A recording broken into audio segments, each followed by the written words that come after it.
Hi and good morning. My name is Adam Carlson. I'm a equity research analyst here at ABG, and it's my pleasure to welcome you to our second private companies pre-IPO seminar. We have 7 companies presenting today in half an hour slot, starting now and wrapping up at around 1:30. Each presentation will be followed by a brief Q&A, and all presentations will be made available to rewatch later as well. Our first presenter is Johan Living, CEO of X&K Therapeutics. X&K is a private Swedish cell therapy company sprung out of pioneering NK cell research here at the Karolinska Institute in Stockholm. They are in phase 2 clinical development with their lead NK cell therapy. I'll hand over the word to you, Johan. Thank you very much, Adam, and a pleasure to be here. So here's our disclaimer. Please read it carefully. X&K Therapeutics is built around the belief that we can restore a part of your own immune system to its former glory, that we can make the natural killer cells cytotoxic again and start killing off cancers. As Adam says, we build around the world-leading research of NK cells that's been going on in the Karolinska Institute since the mid-70s. At our core, we have a platform technology that is both stable and versatile and allow us to develop therapeutic options. We have presented first-in-human phase 1/2 clinical data in multiple myeloma, in which we believe we have a good safety profile of the product and a promising efficacy. This promising efficacy made us go into a randomized phase 2 study, where we combine our autologous NK cells with Sanofi's anti-CD38 antibody Sarclisa, and we're doing the study here at Huddinge. You might have seen that this morning we sent out a press release. We are expanding our platform technology to look into new cancers, and we are going to do that in collaboration with the MD Anderson Cancer Center, the world's most prominent cancer research. And we're going to target AML patients. And we're going to try to do a study where we can identify patient populations that can be targeted for a clinical trial with our autologous NK cells. And the belief is that these autologous NK cells will give a more persistent response. So we're working with natural killer cells. These are part of the body's primary immune system, and they work by recognizing patterns on the cell surface. So basically, they see a healthy cell and that pattern, and they say, this is a healthy cell, let's leave that. However, when a cell gets infected by a virus or transformed into a cancer cell, that pattern will change at the cell surface. The NK cells would recognize that and then kill that cell off. When you get cancer, you get a massive amount of these cancer cells into the body, and the NK cells, they stop functioning. They don't recognize these cells as being transformed into something else, and they stop killing them off. What we do, and our belief, is that we have the ability to restore the cytotoxic capacity of those NK cells and make them into a therapeutic option to treat cancer again. The team behind the company, we have a diverse board of advisors. We have the scientific part with the prominent researcher Hans Gustav Ljunggren, but we also have the entrepreneurial mind of David Berglund and the big pharma commercial guy of Steve Wooding. To our help, we also have advisors. The founder of the company, Evren Alishi, is one of the top 10 researchers in the world in this field. And we also have clinical advisors that are going to help us with the clinical development. Ola Landgren is a prominent multiple myeloma researcher in the US now, writing international guidelines. And Fredrik Schjesvold, the current head of the Nordic Multiple Myeloma Study Group. We also have an experienced management that really gets things done. If you look at our technology and our platform technology, and step by step, the patient will come in and donate 1 unit of blood. That's 450 milliliters. That blood is then shipped to us when we freeze it. We can then plan the start of the production, the expansion and activation of NK cells. That's step 3 and step 4. When we're done with the production, we can freeze the end product, and we can store that up to 10 years in our freezers. When the patients will get the treatment, we ship it frozen to the clinic, and where we can infuse the cells bedside. That's a process that takes around 15 minutes. The patient will stand a couple of hours for observation and then go home. So from the patient perspective, everything is happening in an outpatient setting. Being an autologous therapy, we can also do multiple treatment. We can retreat the patient because we do not have to immunosuppress. Let's look at the platform technology itself. That's step 3 and step 4. It's a feeder cell-free system, which basically means we don't rely on any external cell lines. We only use the body's own cells. And we started from frozen material. These two things means that we can plan it and we can get the cost down quite significantly because we don't have to rely on other materials.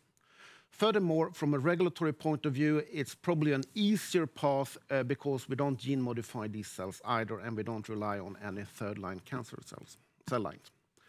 If you look at the process, the picture to the right, and you have days at the x-axis and the number of cells, logarithmic scale on the y-axis, we start by optimizing the environment for the NK cells, and that takes a couple of days. After 5-7 days, the NK cells start to become cytotoxic, and after day 10, you see a rapid expansion of the number of NK cells. Then at day 20, we will have the number of cells we need for the therapeutic dosages, and we can harvest the cells, and we then put that into the freezer. The good thing that would happen over this period of time with the cells that they upregulate certain markers on the cell surface and downregulate others.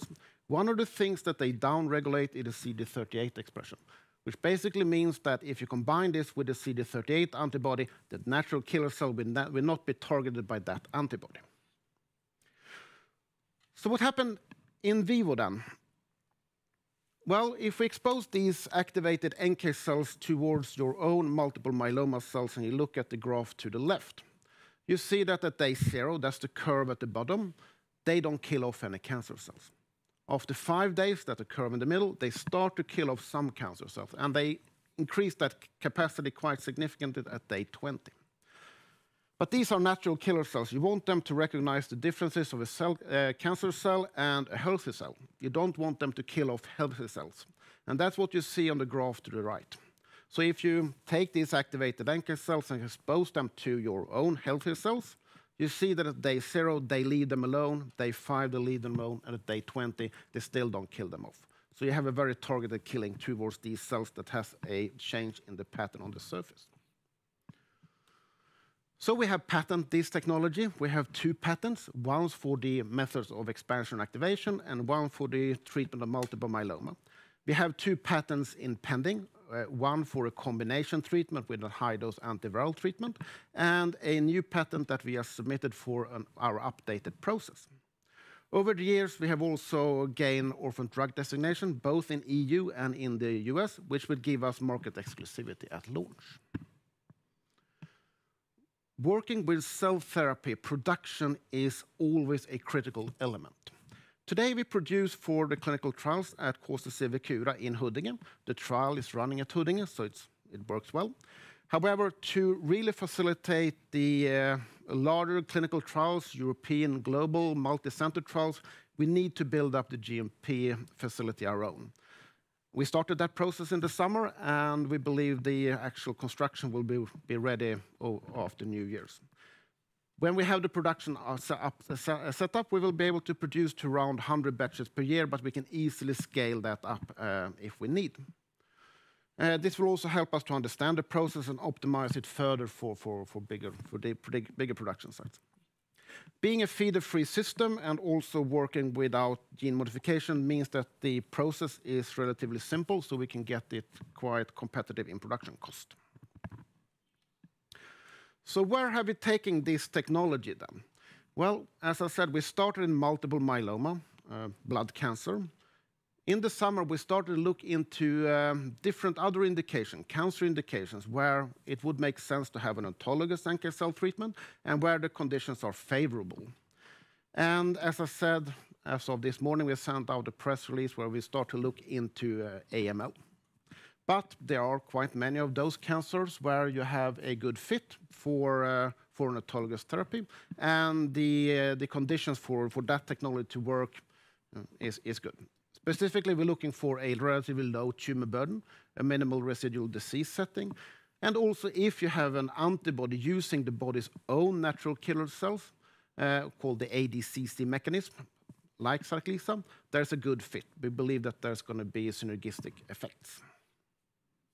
So, looking into our clinical trial data, we have presented first-in-human phase 1/2 data last year at EHA, looking into safety and tolerability. And we treated 6 patients with 18 dosages in multiple myeloma.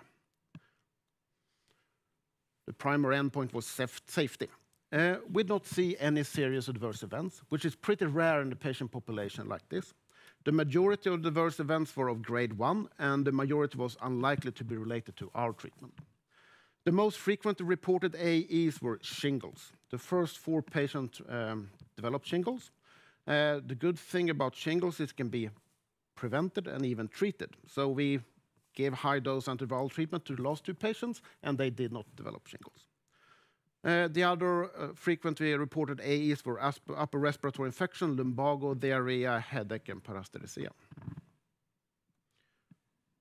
We have a biomarker called granzyme B.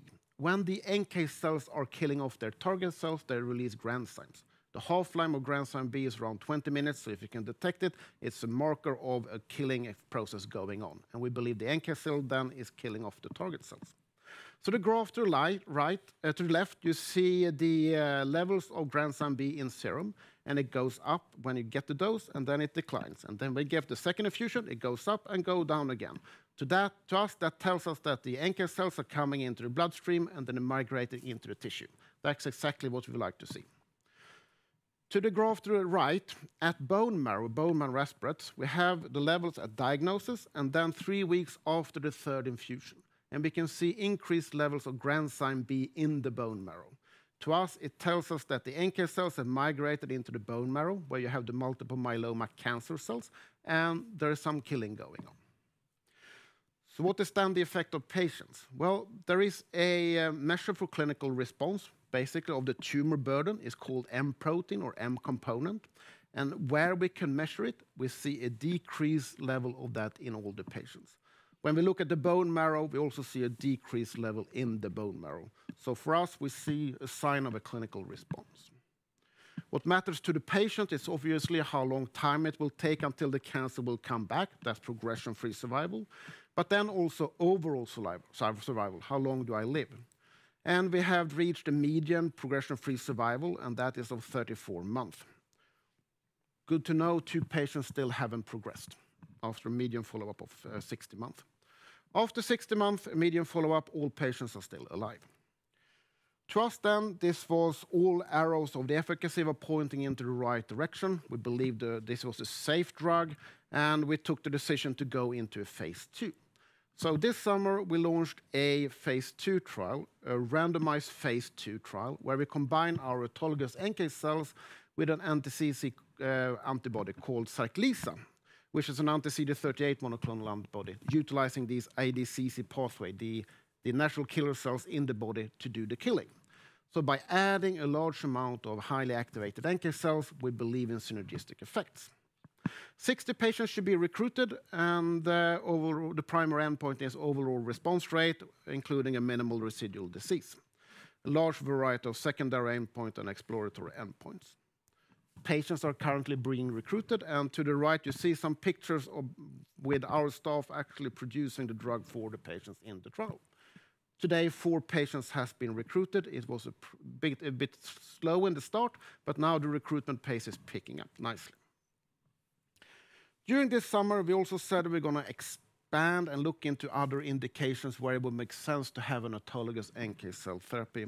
And as of this morning, we sent out a press release with an agreement with MD Anderson Cancer Center regarding AML, or leukemia.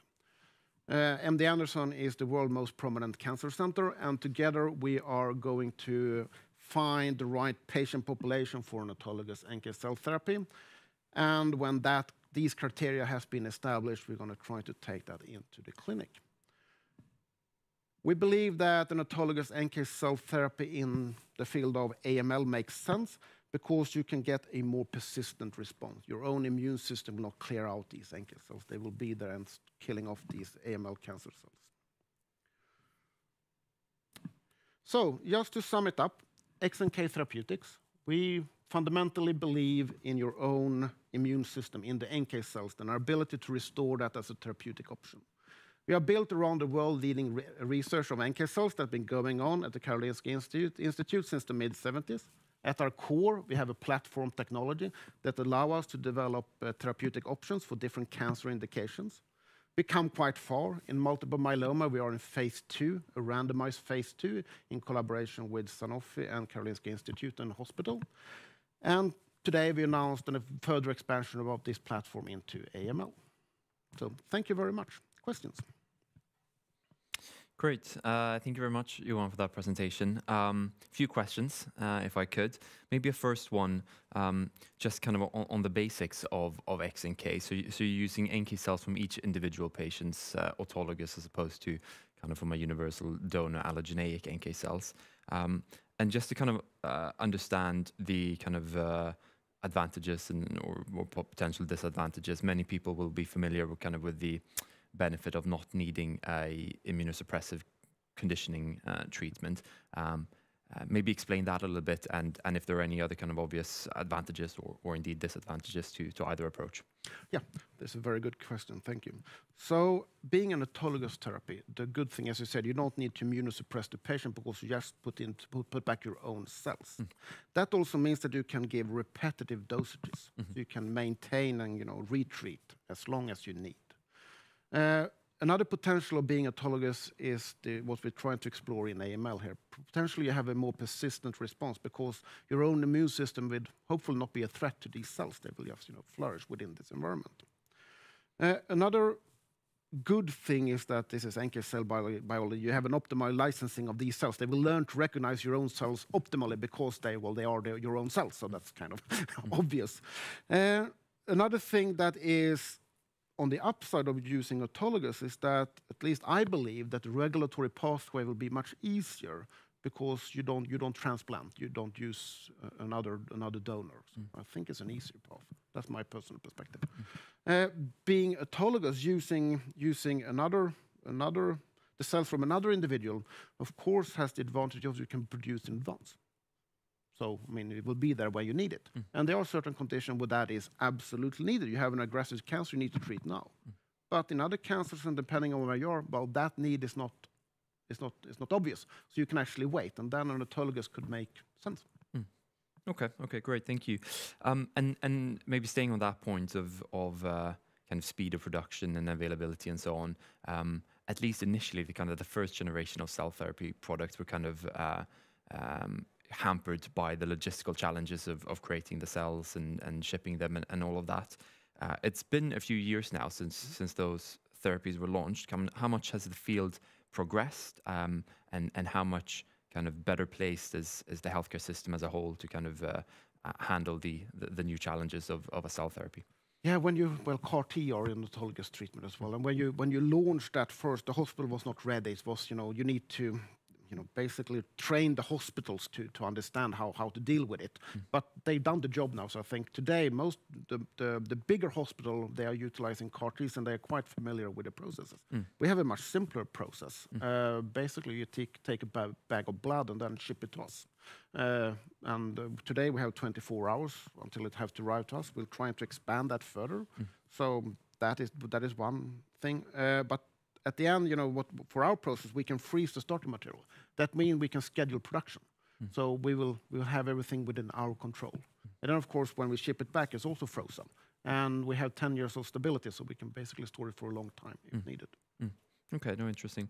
And there's obviously been a lot of development within the NK cell field, NK cell therapies in particular. And I guess the two axes that companies are differing on is the autologous versus allogeneic, and some are also pursuing kind of a gene editing approach, mm-hmm. trying to add some kind of beneficial features to it, and others aren't. And it seems like there are potentially pros and cons with those approaches. I'd be interested to hear kind of what the benefits and potential cons would be of being a non-gene edited NK cell therapy. Yeah, so we are one of the leading companies within the non-gene editing field. Of course, you can gene edit. We could do that as well. We haven't seen the need for it yet. You could go CAR NK, but we are utilizing these ADCs and component antibodies. Basically, you get the same thing. So we're utilizing other drugs, other antibodies to to make the work for us, basically. That's where we're going today. Where we go in the future, I don't know. We could also go down the allo path because, I mean, it's just giving my NK cells to someone else, right? They have an allo treatment. So, but we believe that autologous NK cells is a very good place to be. Okay, good. And on the point of kind of the burgeoning NK cell field, there's obviously been a lot of interest from big pharma as well. A lot of the development and innovation is coming from kind of smaller biotechs such as yourselves, but big pharma have been kind of quick to make collaborations and acquisitions and so on. We've seen well, we've got Johnson & Johnson with Fate, we've got Sanofi with yourself and Kiedis, and yeah, the list goes on. Amgen with Nkarta and so on. But you've obviously got this phase 2 collaboration with Sanofi now. How are you thinking about kind of partnering and further development, I guess, both in the near term, but also long term? Yeah, well, we just launched a collaboration with an academic center today. We fundamentally believe that moving forward and selecting indications, if we can find a partner, of course, that's a much more stronger proposition than going alone. So we will talk to other, quite, on a frequent basis, trying to understand if they see a need for an autologous treatment and if they have something they can offer us, right? So it have to be a win-win. We started this work in the summer, and I'm pretty proud of the way it has progressed so far. Good. And maybe just a question on the announcement this morning. A preclinical collaboration at this stage anyway with the MD Anderson Center on AML. Perhaps a question on kind of how that came about and what kind of is the incentive from your side, but also from the MD Anderson side. What are they presumably excited about in terms of what you guys are developing and what kind of drove them to enter into this collaboration? Yeah, no, for us, of course, it's exciting to develop our therapy outside of multiple myeloma, and AML, or blood cancer, is a close proximity to what we're doing. What the team at MD Anderson really would like to see is a persistent response. They believe that they can get that from an autologous therapy. So that's their drive, the patient benefit, and that drives us as well, because AML is not a nice cancer to get. I mean, the 5-year survival is what, 25%. It's a devastating cancer, and if we can do something in there, and it would make sense for us to develop our therapy, which we believe it would, well, it's a good place to go after. And you mentioned the kind of the persistence of the cells in your presentation, I think, as well, and how that could kind of feed into the durability of the effect that you would get with an autologous as opposed to an allogeneic cell therapy. And I guess there's a theoretical rationale behind that.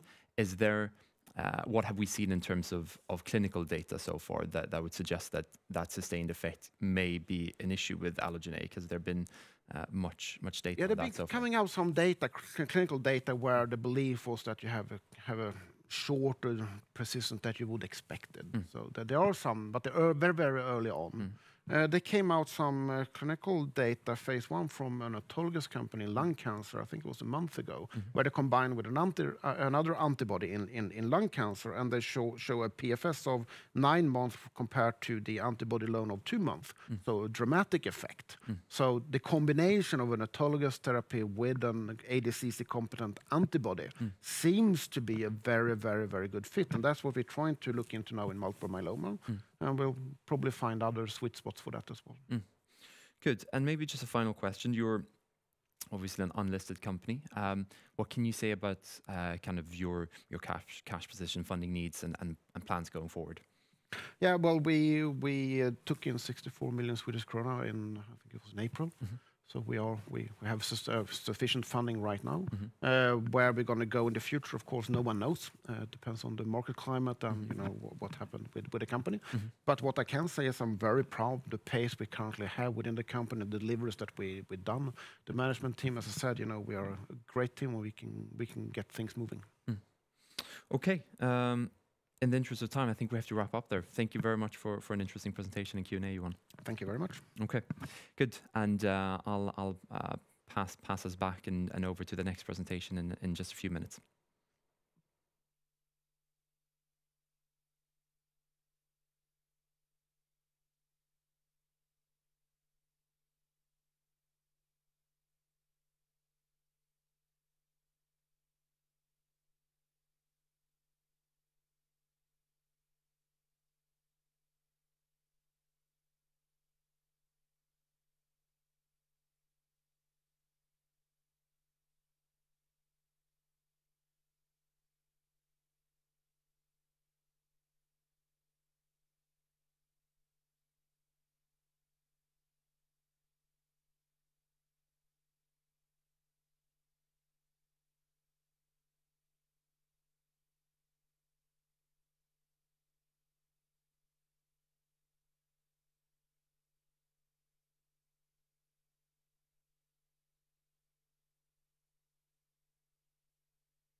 Yes, hi and welcome everyone for the second presentation of this private company seminar. My name is Daniel Torsson, equity research analyst at ABG, covering IT and tech stocks, hardware and software. And for the second presentation, we have a company called Funnel with CEO Fredrik Skantze, who will present the company, and I will follow up with some questions at the end of the presentation. So feel free to go ahead, Fredrik.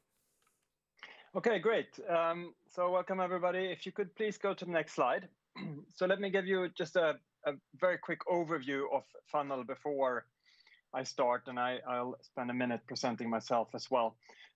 So we're a Swedish company, Swedish software as a service company, based out of Stockholm, and then we have an office in the US as well, in Boston, and also a presence in the UK. I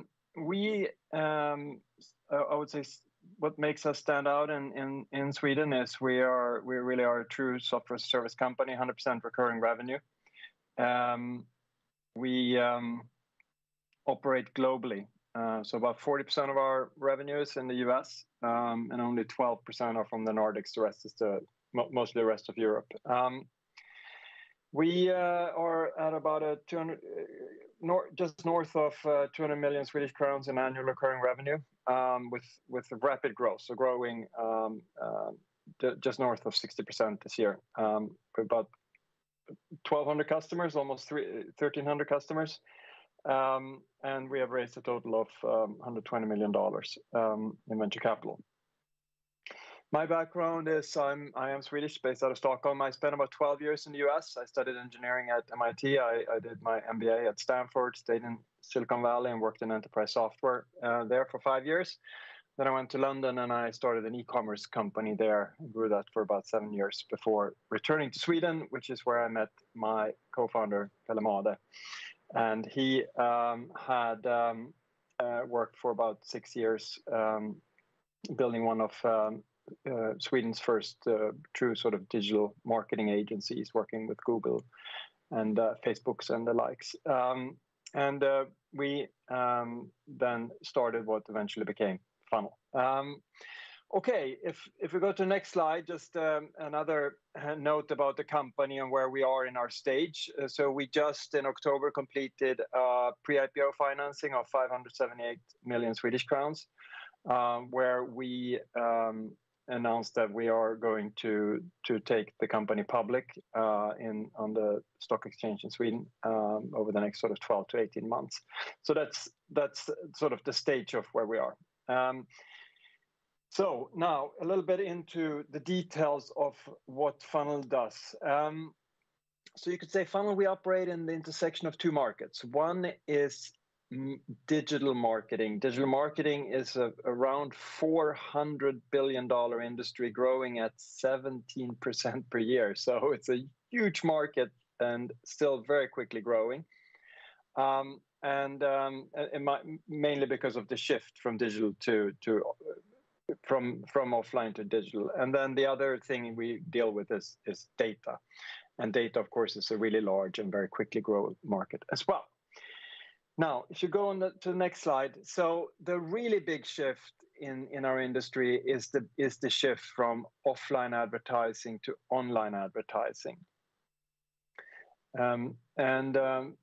This is probably the biggest shift for marketing since the time of Ogilvy and Mad Men, and it's driven by a number of trends. So one is that consumers and business people, more and more are in digital channels.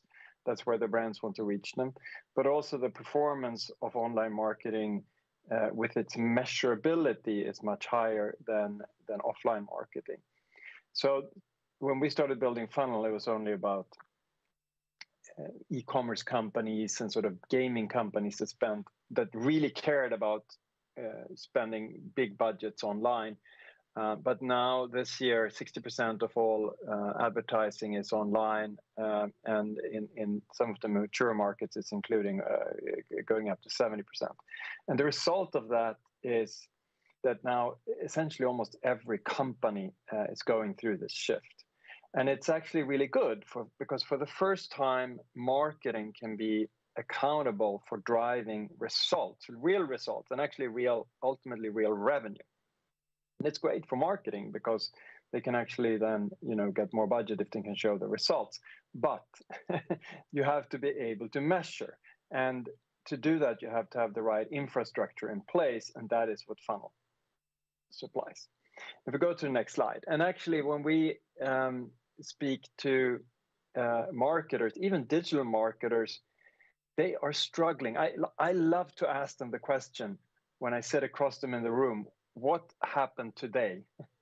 Was it Facebook in Germany or Google in France that had the lowest customer acquisition cost? And they very often don't know the answer. They have a spreadsheet, it's 4 days old, but they know that they should know the answer. Actually, when Gartner asked them what the biggest problems for this coming year is, measuring marketing effectiveness is at the top of the mind. And famous quote from Gartner, CMO is on track to have a larger tech budget than the IT department, which is incredible. And that's because there's so much technology in marketing, and marketing is becoming so important because it's driving revenue. So as a result, marketing knows this is a problem, and marketing has money to spend, and this is the problem that we are solving. So the setup for us is good here. Now the answer, if you go to the next slide, to the question what happened today for marketing, lies in the different products that marketing is using.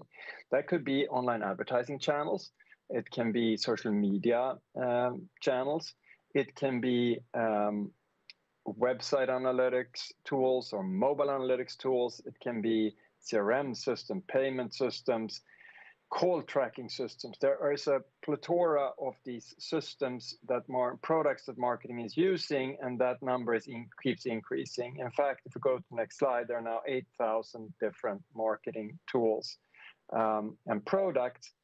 And so there is a large number of large products, and there's a long tail of products, and everybody's using different products. And to understand what's going on, you need to collect this data, but it's not enough to collect it. You actually also have to put it together in what we call a business-ready format. And then you have to push it to the different tools where you want to analyze it, which can be many different places. You might want to put it in a dashboard tool so you can see what's going on. You might have a corporate business intelligence tool. You might want to have it in an automated spreadsheet, and then you have a data warehouse that you also need to put it in. And IT can build this for you, but it'll take you a long time to specify it, and it'll take a long time for IT to build it. And meanwhile, marketing is agile, marketing is trying new channels, marketing is adding new business logic. When IT comes back with a solution, it often, the requirements have changed and the solution doesn't work, and you have to rework it. So that's not a good solution. And then there is, of course, competitors to Funnel that do solve this problem.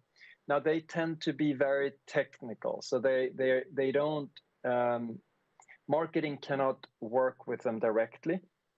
There needs to be a technical team at the customer that operates the platform for marketing, and marketing still has to order changes and is dependent on them. Now, what Funnel has done and what we're quite unique at is that we solve this problem. We take, if you go to the next slide, we take all the data from all these data sources, we make it in an automated way business ready, and we allow marketers to work with their data and add their own business logic on top of that in a way that marketing can work directly. So we've managed to make the user interface simple enough that you don't have to write SQL code or things that marketers can't do, but you can use drop downs and point and click tools.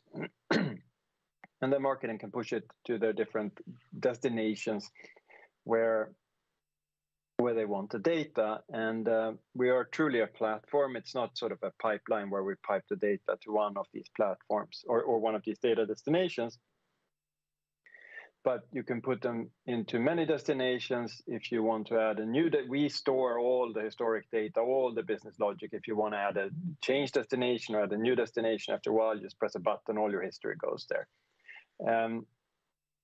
So that is what Funnel does. And the uniqueness really here is a platform that the whole marketing team can work with, but that's simple enough that you don't have to rely on technical resources to do it.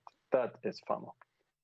And if we look at the market for funnel, if you go to the next slide, so there's about 40 million companies in the US, 40 million companies in Europe, but not all of them are ready for a platform to really run their marketing and have that level of maturity. So we estimate that there are about 200,000 advertisers and agencies, about 100,000 in the US, 100,000 in Europe, that are of the right size, do enough sort of digital advertising marketing to be ready for a platform. Our customers on average pay us about $20,000 per year. And the result is a $4 billion market. So the market for this is really large. And almost most importantly, it's mostly greenfield. So it's not that we are going out and replacing a number of sort of enterprise solutions to do this. Most often we encounter customers that still use a spreadsheet to do this, or they use some simplistic tool that's very low cost and very simplistic, that just allows them to sort of get the data in a spreadsheet or in some sort of dashboard, and they've outgrown it. It sort of doesn't work for a team, and it's not scalable, and it breaks, and they want a real platform, and then they come to us. So that's also a very good setup for future growth here. If you go to the next slide, you see some metrics about the business. So we process about $20 billion of annual advertising spend, so about 5% of the ad spend in the market.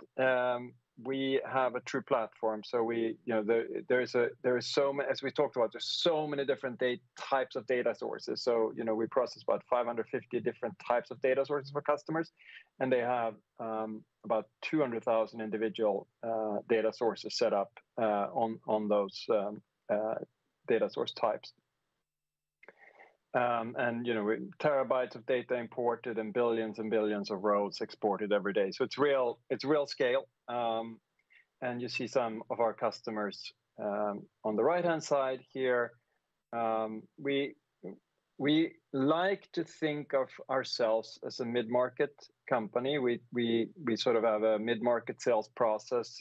Most of our leads come inbound, and we reach customers very broadly through advertising and content marketing and other marketing techniques, and then we have an inside sales team that handles them. But it turns out that a lot of enterprises buy mid-market products. Tends to be maybe they come in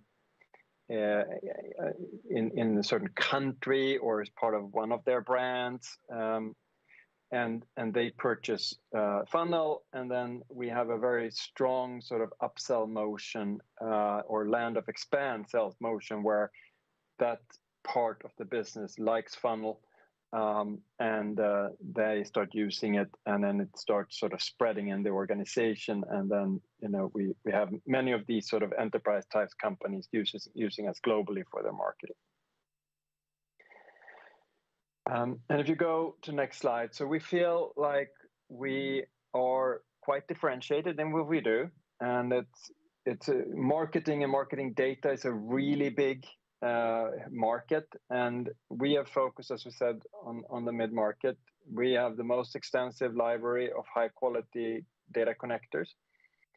We hear that again and again from customers, and as we said, we are unique in that we can really solve this problem as a platform for customers, but we're still simple enough that they can use the product directly. And there are really two aspects to that. One is that we don't only take in raw data.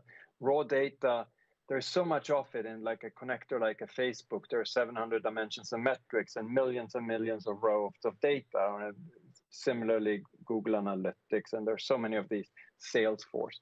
So just getting raw data in a data warehouse is not enough for a marketer to be able to handle the data without help. So you actually have to put the data together, and that's the data model. You have to normalize it so that similar things get grouped together from different platforms, like how much you spend or how many clicks you have or how many impressions you have. And we pre-built that data model because we understand the data that comes in to funnel. And So we have that data model and then a user interface that's simple enough to use this data by yourself. So that's a big differentiator. And then a go-to-market model where we sign a large number of customers every month, and then we know how to serve them at scale at a price point that's sort of a mid-market price point. So those are differentiators. And if you go on the next slide, you see some of our competitors here on the left-hand side.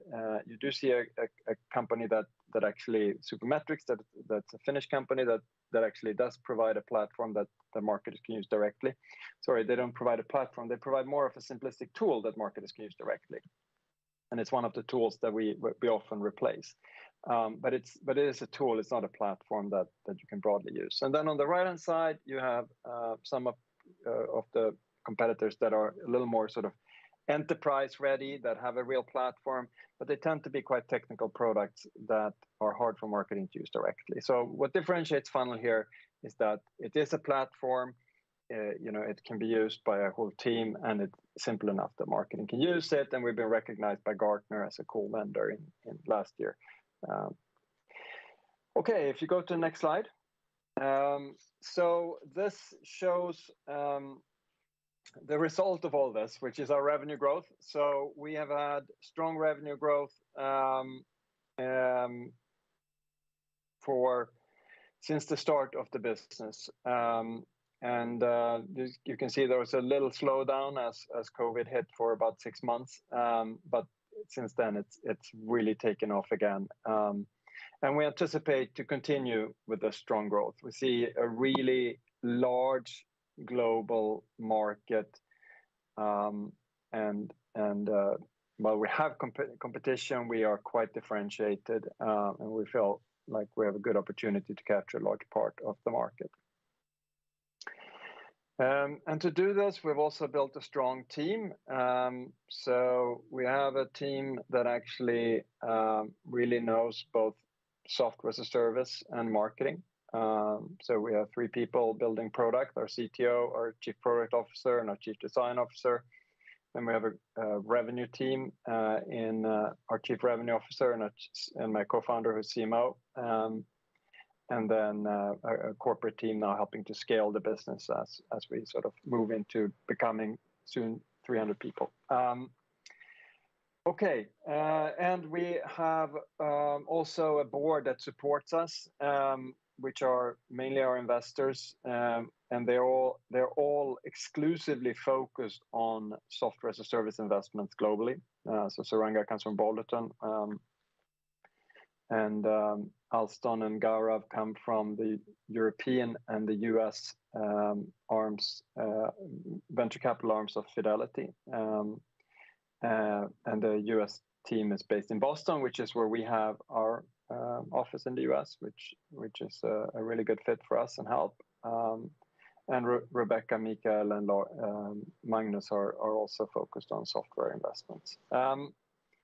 We, as I said, we have about 220 people and are really scaling up to approach 300 soon.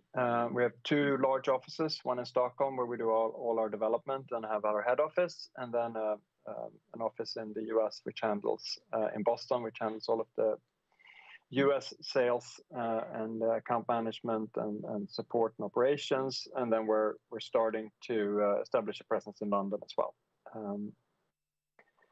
If you go to the next slide, we're really building a company here we think we can build over time a really large software company headquartered out of Stockholm. And so we're really building this for long term. We've put a lot of focus on building a strong culture. We measure our employee satisfaction with something called Employee Net Promoter Score, which is a quite tough score. And we have a very high score here, one of the highest I've seen in any company, and almost no turnover of employees in the company. So that's great, and something we spend a lot of time working on.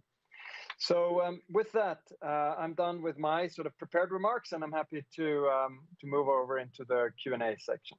Yeah, excellent. Thank you very much, Fredrik. That's a very good presentation of funnel. I have a first question on the money that you raised, the 578 million SEK.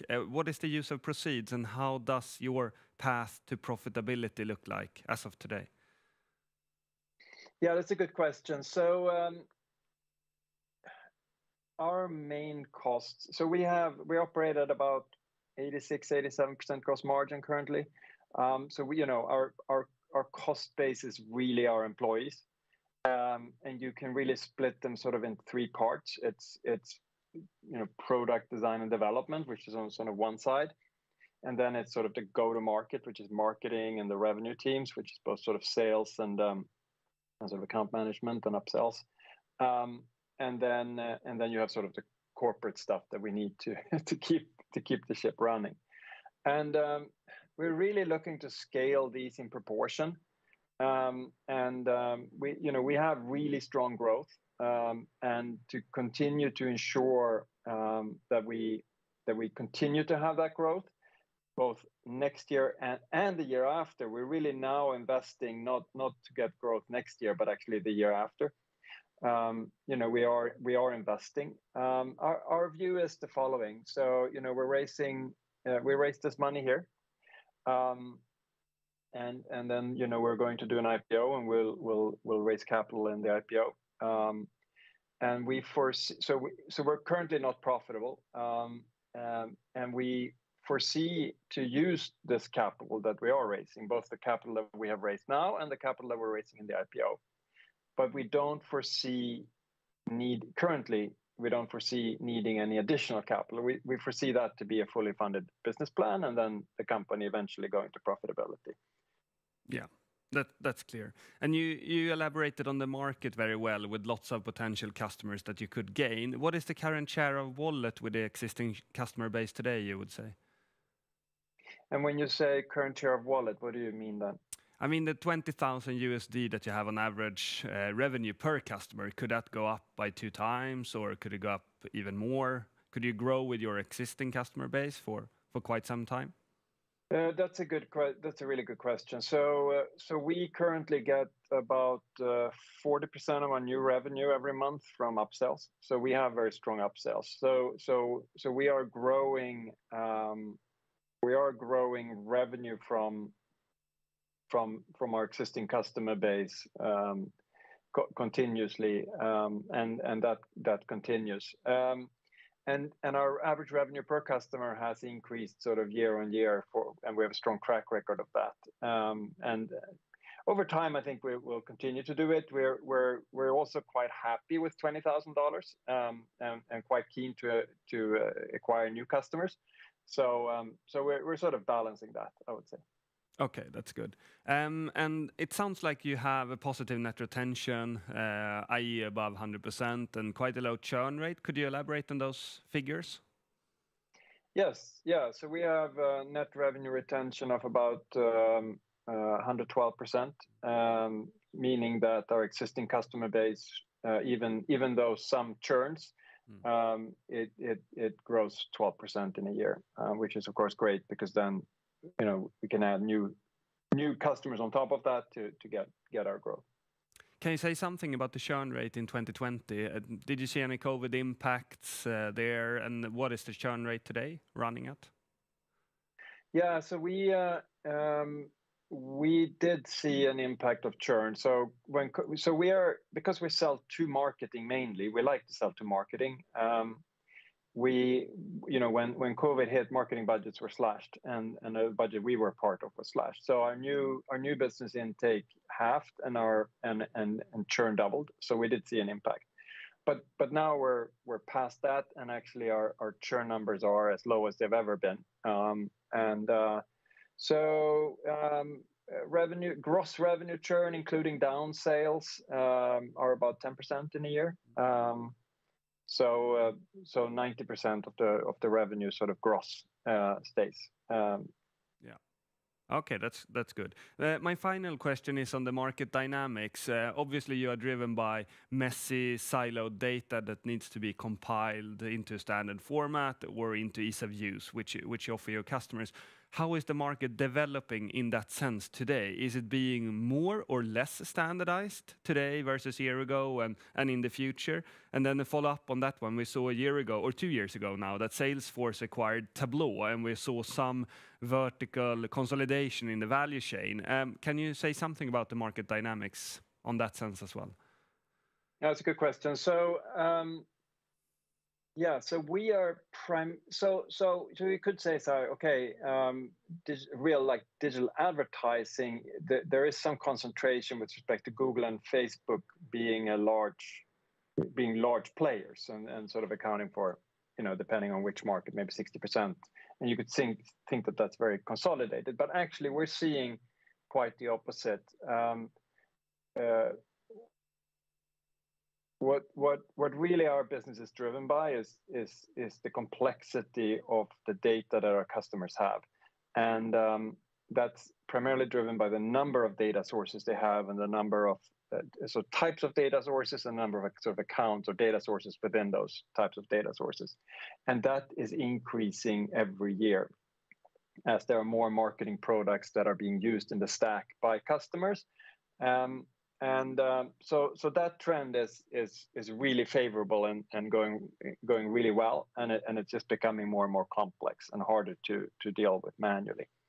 And then with respect to consolidation in the marketplace, so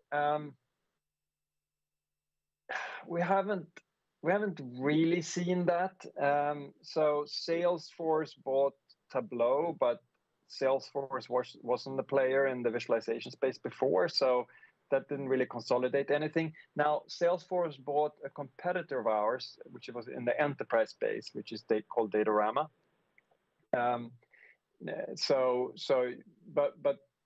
But that almost just means that they now have multiple solutions, and it becomes a bit confusing for them. So, but I would not say that we're seeing a lot of consolidation.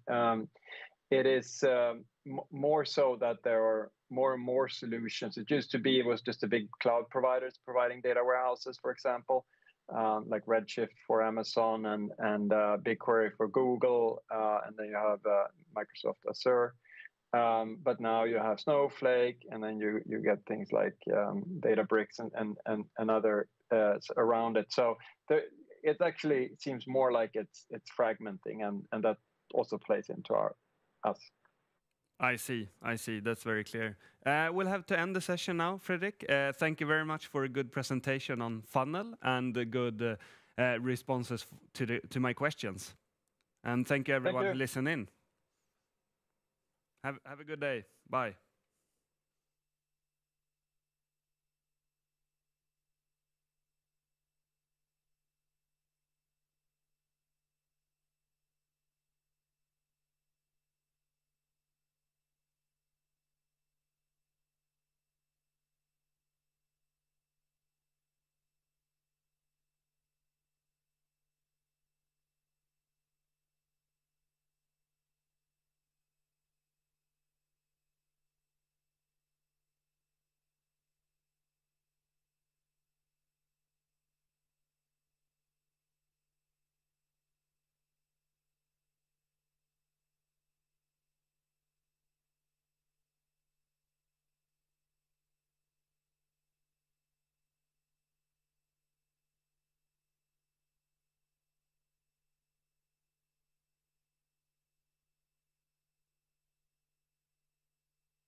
Okay, welcome back to this seminar of sessions with interesting private companies here at ABG.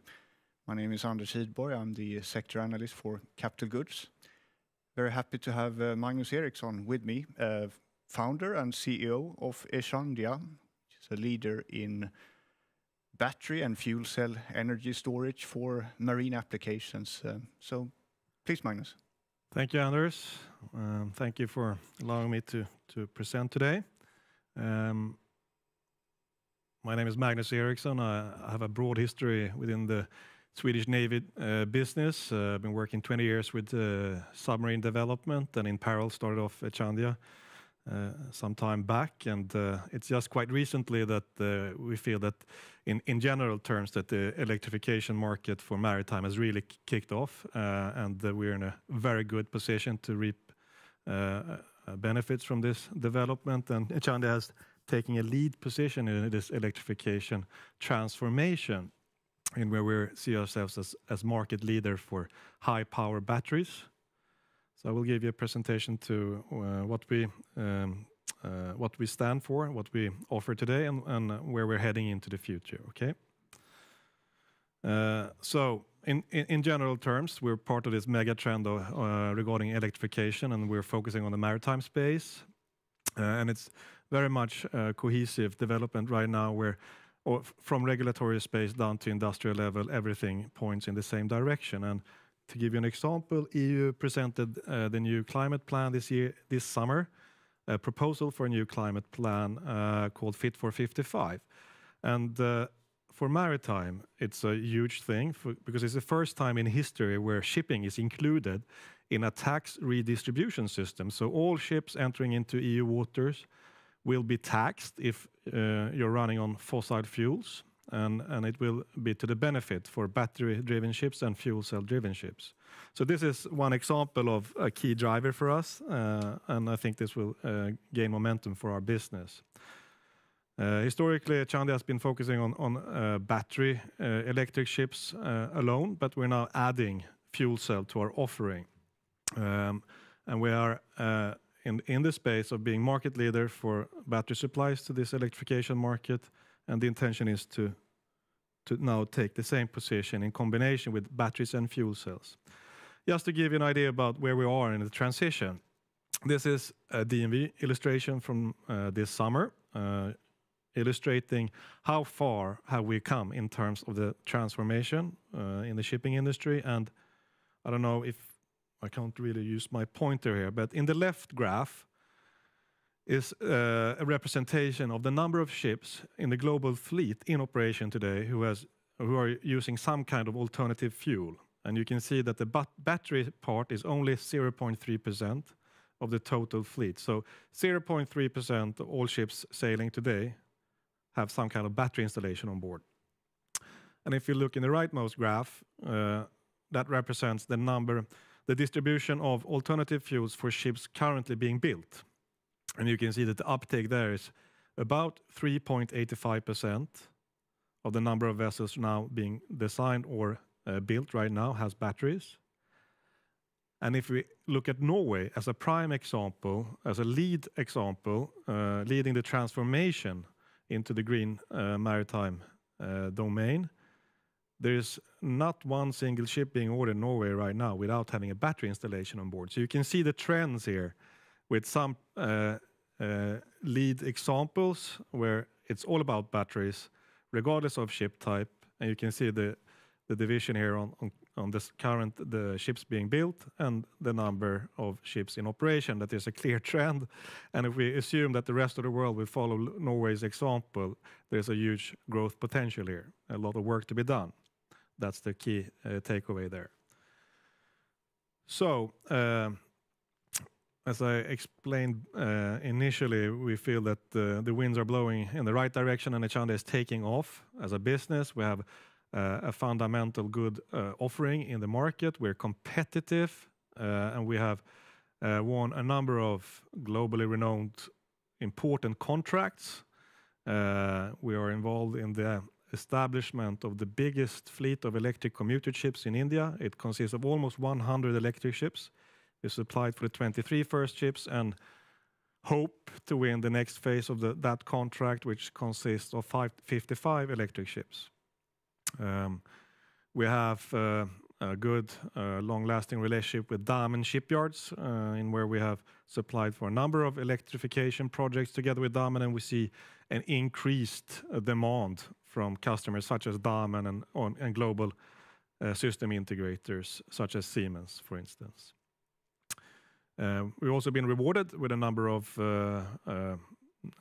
awards recently. One is Ship of the Year award at the Maritime Awards in the Netherlands a few weeks ago. We won together with Damen Shipyards Ship of the Year awards for the Copenhagen project, which was an innovative first of a kind installation of a complete transport system, including automatic charging stations, etc. And a few weeks ago here in Sweden, we won an award for the E-Prize, which is one of the most renowned climate innovation awards, which was organized by Dagens Industri here in Sweden. So that was some kind of receipt of that Echanda is performing well and that what we're doing is sought after, so to say. Just a glance on how we categorize the market for maritime electrification. We are categorizing in two domains. One is pure batteries and one is fuel cell systems primarily.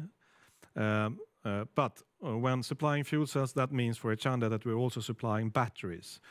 The battery market is a pretty mature market, even though it has not reached the vast volumes as previously illustrated, but it's mature in the sense of how the ecosystem is working, the level of knowledge from the tender agencies and the end users. But comparing on the fuel cell side, it's very less mature, and it's pretty much dominated by a few pilot projects at the moment, but we see huge development efforts going on, primarily in Europe, to able to introduce on a large scale hydrogen production, distribution, and refilling stations for heavy duty transports. So that in parallel with how the general demand is evolving, we think the fuel cell market in a few years will pick up and be mature as the battery market is today. And over time, we do believe that the fuel cell market will by far dominate in terms of volumes. The fuel cells fills a gap where the batteries are not sufficient energy dense. For the large ships or for the high-speed ships, we need to utilize some other type of energy source, still being zero emission, and that's where the fuel cells comes in. So higher powers, higher energy throughput, that is where the fuel cell will have its marketplace. Illustrated by the type of ships you can see below the blue circles. Batteries typically for coastal ships, smaller ships, slow-going ships, workboats, etc. But for the large vessels, fuel cells needs to be utilized. And looking into what type of applications Echanda typically is supplying to, and what type of energy systems being used. Currently, we see batteries being used for electric propulsion for smaller vessels, up to mid-sized vessels, typically ro-ro Ropax ferries, where batteries are used for what's called zero-emission port calls. When entering into port, you need to switch over to 100% electric propulsion. That's a future requirement for most vessels. And then when being out at sea, you switch over to diesel generators or LNG generators for long-haul operations. And then when entering into the port area, you switch over to batteries. Or batteries can be used for what's called spinning reserve and peak shaving applications for the big cargo vessels, ocean-going vessels, or defense applications. Batteries are not necessarily used for electric propulsion, but to support the grid on board and supplying high power loads with energy. Looking a little bit into the future, as I said, then fuel cells will be gradually introduced into these applications, allowing for an increased time in operation when you operate under zero emission, or allowing for the smaller vessels to completely operate under zero emission, which is currently not possible. So this is something where the technology development will allow for an improved performance, you can say.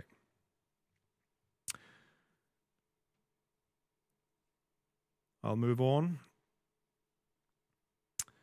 Looking into products and solutions, I will not go into many details, but Echanda is providing battery systems and combined battery and fuel cell systems, where we are typically sourcing battery cells from vendors, strategic vendors, and integrating it into Echanda-owned developed battery modules with Echanda-owned developed battery management system, software, and safety systems.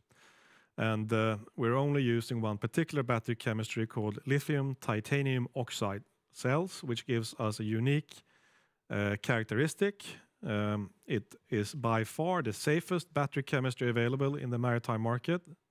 It is by far the most power-dense battery solution, which means that you can recharge and discharge at market-leading performance. And this is something that that's a trend in the market, where requirements typically go in the direction of reducing charging time as far as possible without discriminating on safety performance.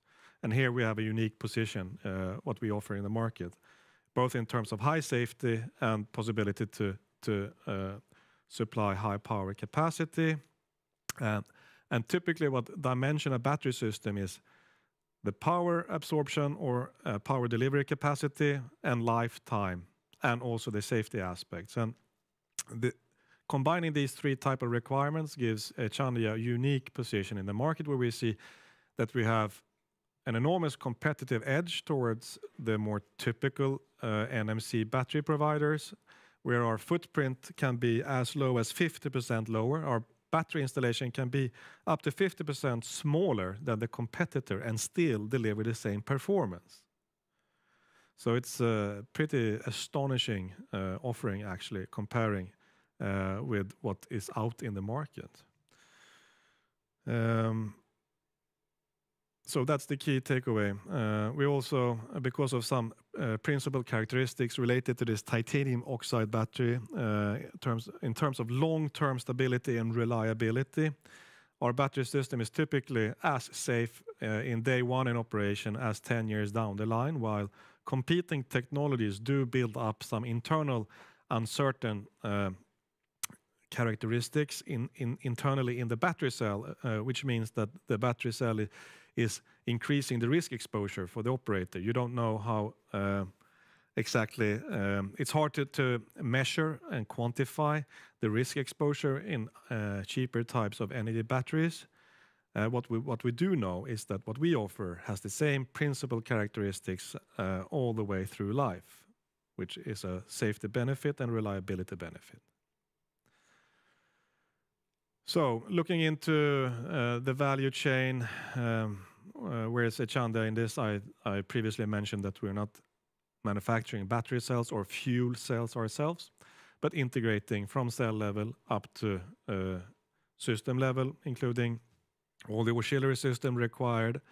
And in terms of fuel cells, there are more support systems required, air compressors, cooling systems, and power converters, etc., etc. So when integrating batteries and fuel cells, the system build is more complex, and we have a larger portion of value add from our side. And I do think that Echanda is, at the moment, the only company in the world who can provide high power batteries and fuel cells in this type of integrated combination. On the customer side, typically we supply to global system integrators that operate on a global scale, or global shipyard groups such as Damen shipyards. That's our prime sales channels or prime customers. But also putting in efforts in expanding regionally and locally around the world, in New Zealand, Australia, Canada, North America, etc. So that's a little bit on the value chain and how we're positioning it. And looking at our sales targets and how we see our development looking in the next few years, it's a steep increase in order intake and turnover.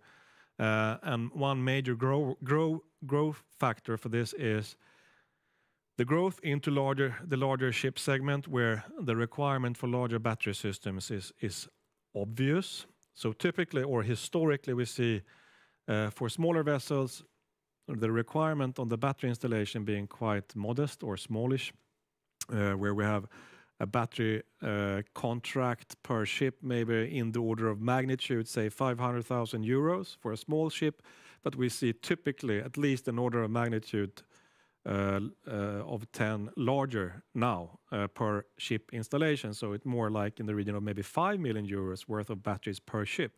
So, and we see that there's a huge upkeep or increase in number of requests for larger vessels. So this will be the most important growth factor for us going forward. Typically, we're focusing on Europe and Asia. That's where the largest demand is at the moment, and we hope North America to pick up quickly.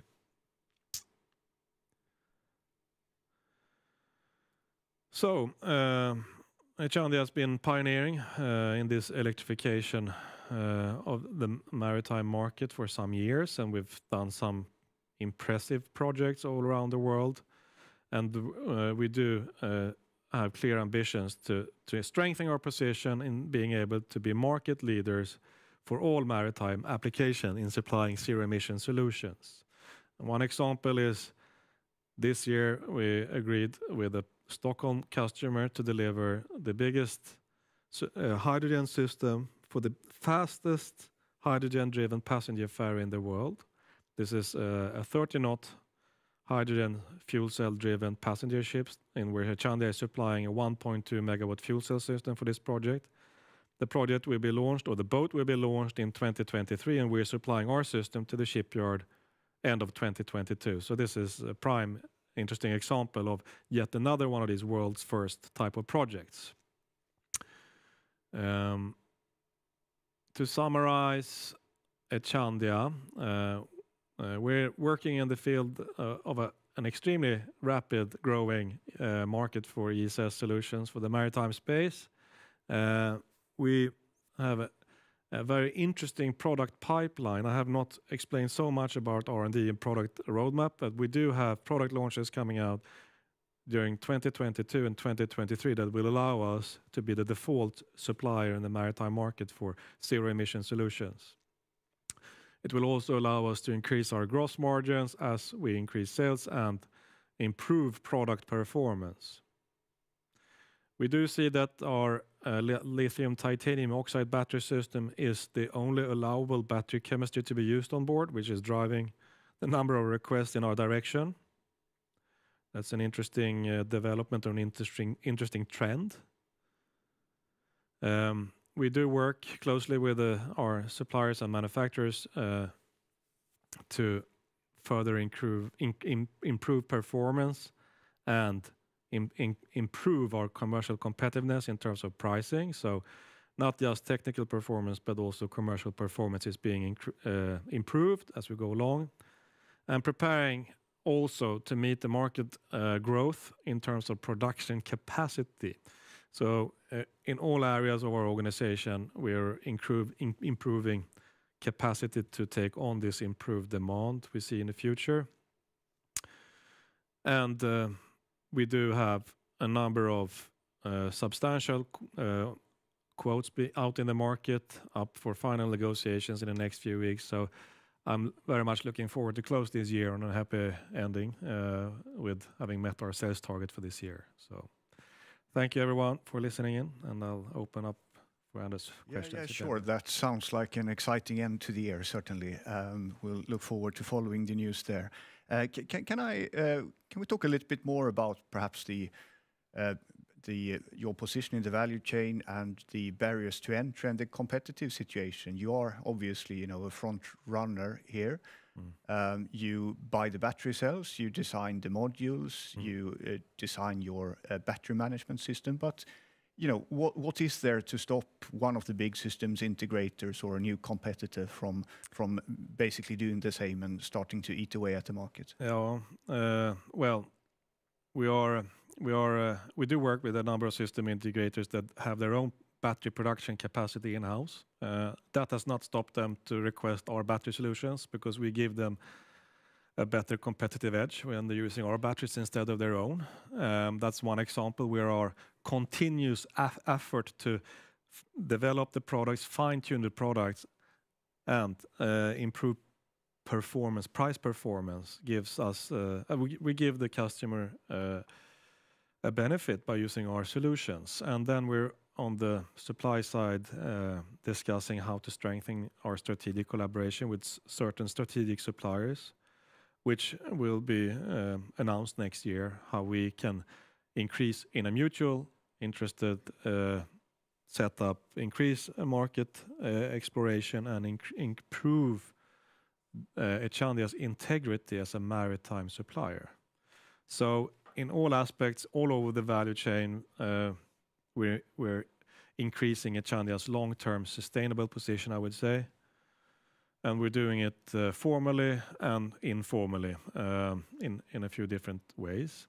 This is a vague answer to your question, but I'm certain that Echandia will come out stronger and stronger in the market, and there will be little room for competitors coming in trying to fill a similar role as Echandia. And it's also down to how we operate as a business. We're a Swedish innovative entrepreneurial business, and a lot of our success is reliant on that we have a mindset and we have an innovative climate in the business as such. And that is something that is not easily implemented in large businesses, on a global businesses, because it's so much down to the people involved. So that's another important factor, I would say. Thank you. You mentioned just briefly in the beginning there the EU Fit for 55 initiative, for instance, and obviously the marine sector is a big polluter, you know, not just greenhouse gases, but also particles, etc., in city ferries. So, you know, can you give a few examples on how sort of public efforts really are driving sales for you? You know, how big do you expect that tailwind to become, you know? No, but it will just, even if we currently feel a strong momentum, it will just put more fuel on or accelerate this transformation, I would say, because we are competitive. Electric ships are competitive even today with diesel based solutions, and then you have to be aware of that it's a bizarre tax situation, at least in Sweden and most places in Europe and around the world, where you operate a commercial vessel on diesel tax-free while you pay tax when operating on electricity. This will change and dramatically improve our position in the market and improve the business case to in our favor, I would say. So yeah, that's today. Today it's still competitive, but we'll just be dramatically more competitive as going forward from here. Great. I think we'll have time for one more perhaps, and just on your growth ambitions, you know, quite high, obviously, and so you know, you have a fairly capital light model. You assemble mostly, you know, so the capital spend here over the next 3 or 4 years, you know, if you can talk a little bit about, you know, the sales effort, you know, R&D, you know, how typically how will that be divided? So even if we do not necessarily need to spend that much on production facilities, we need to improve production capacity, which means we need to invest in increased facilities and also some automated assembly robots, etc. So I would say about 1/3 of our capital need is directed towards product development and facility or production facility improvements.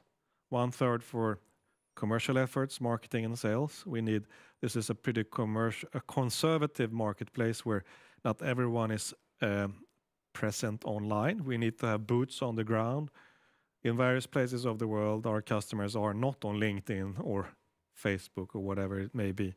So we need to combine digital marketing with traditional sales efforts, which is typically consisting 1/3 of our capital needs going forward. And scaling up like this requires us to have some working capital as well for being able to fund our product supplies until we got the final invoice paid from our customers. So I would say roughly 1/3 for product and production facilities, 1/3 for commercial operations, and 1/3 for working capital. Right. Thank you. So best of luck with these negotiations for the rest of the year, and thank you so much for coming here to ABG and presenting. Thank you. Thank you. There'll now be a few minutes break until the next presentation starts. Thank you. Great.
Hi, and welcome to our next presentation, now with Novedo.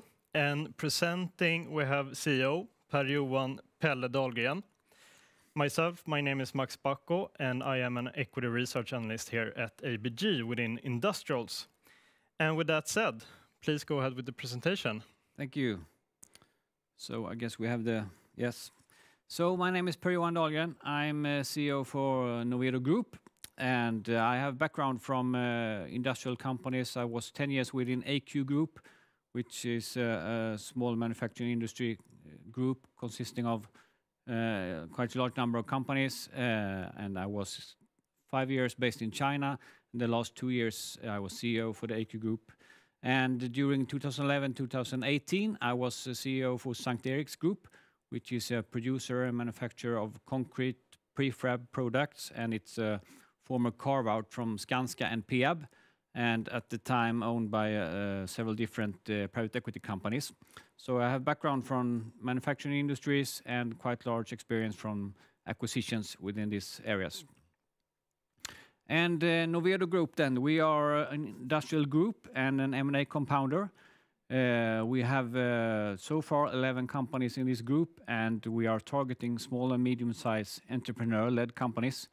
Our focus is really to understand this core business of these companies, and we're looking into profitable, stable companies, and we want to own them for a long time. So actually we did an pre-IPO in this company some weeks ago and targeting to list this company within 18 months after that then. And the 11 companies so far, they have a turnover of roughly 1 billion SEK and 12% EBITDA margin.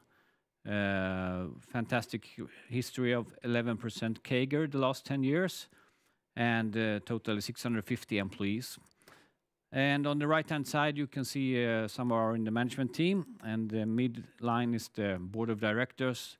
And in the bottom line, also some pictures of one of our majority share owners, Fredrik Holmström, and also one of our industrial advisors, Peter Wågström, who is former CEO of NCC Group.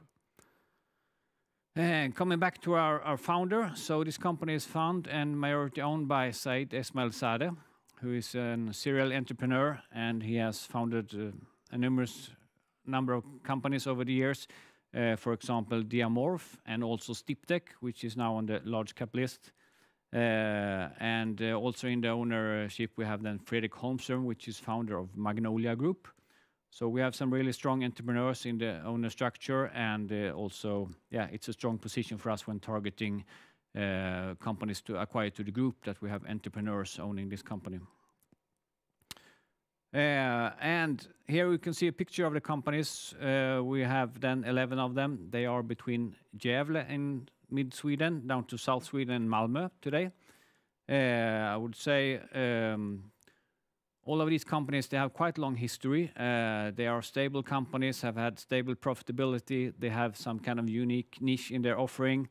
And even more important, they are led by very good entrepreneurs. As you can see, they are in some different areas like painting, ventilation, installation, electricity, technical installation.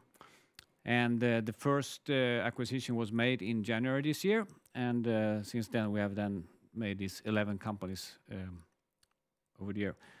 And here you can see a little bit in which areas they work. So, for example, we have the companies within ventilation and electricity. They work quite much with energy-saving projects in commercial buildings. We have companies within infrastructure and natural stone who are working with infra projects in cities most often. We have one company working with technical insulation, which targeting industrial customers, and their unique niche is that they're working with very many small projects. And on the left-hand side, you can see the area of painting in our group. We have 4 different painting companies, each with different niches and long history.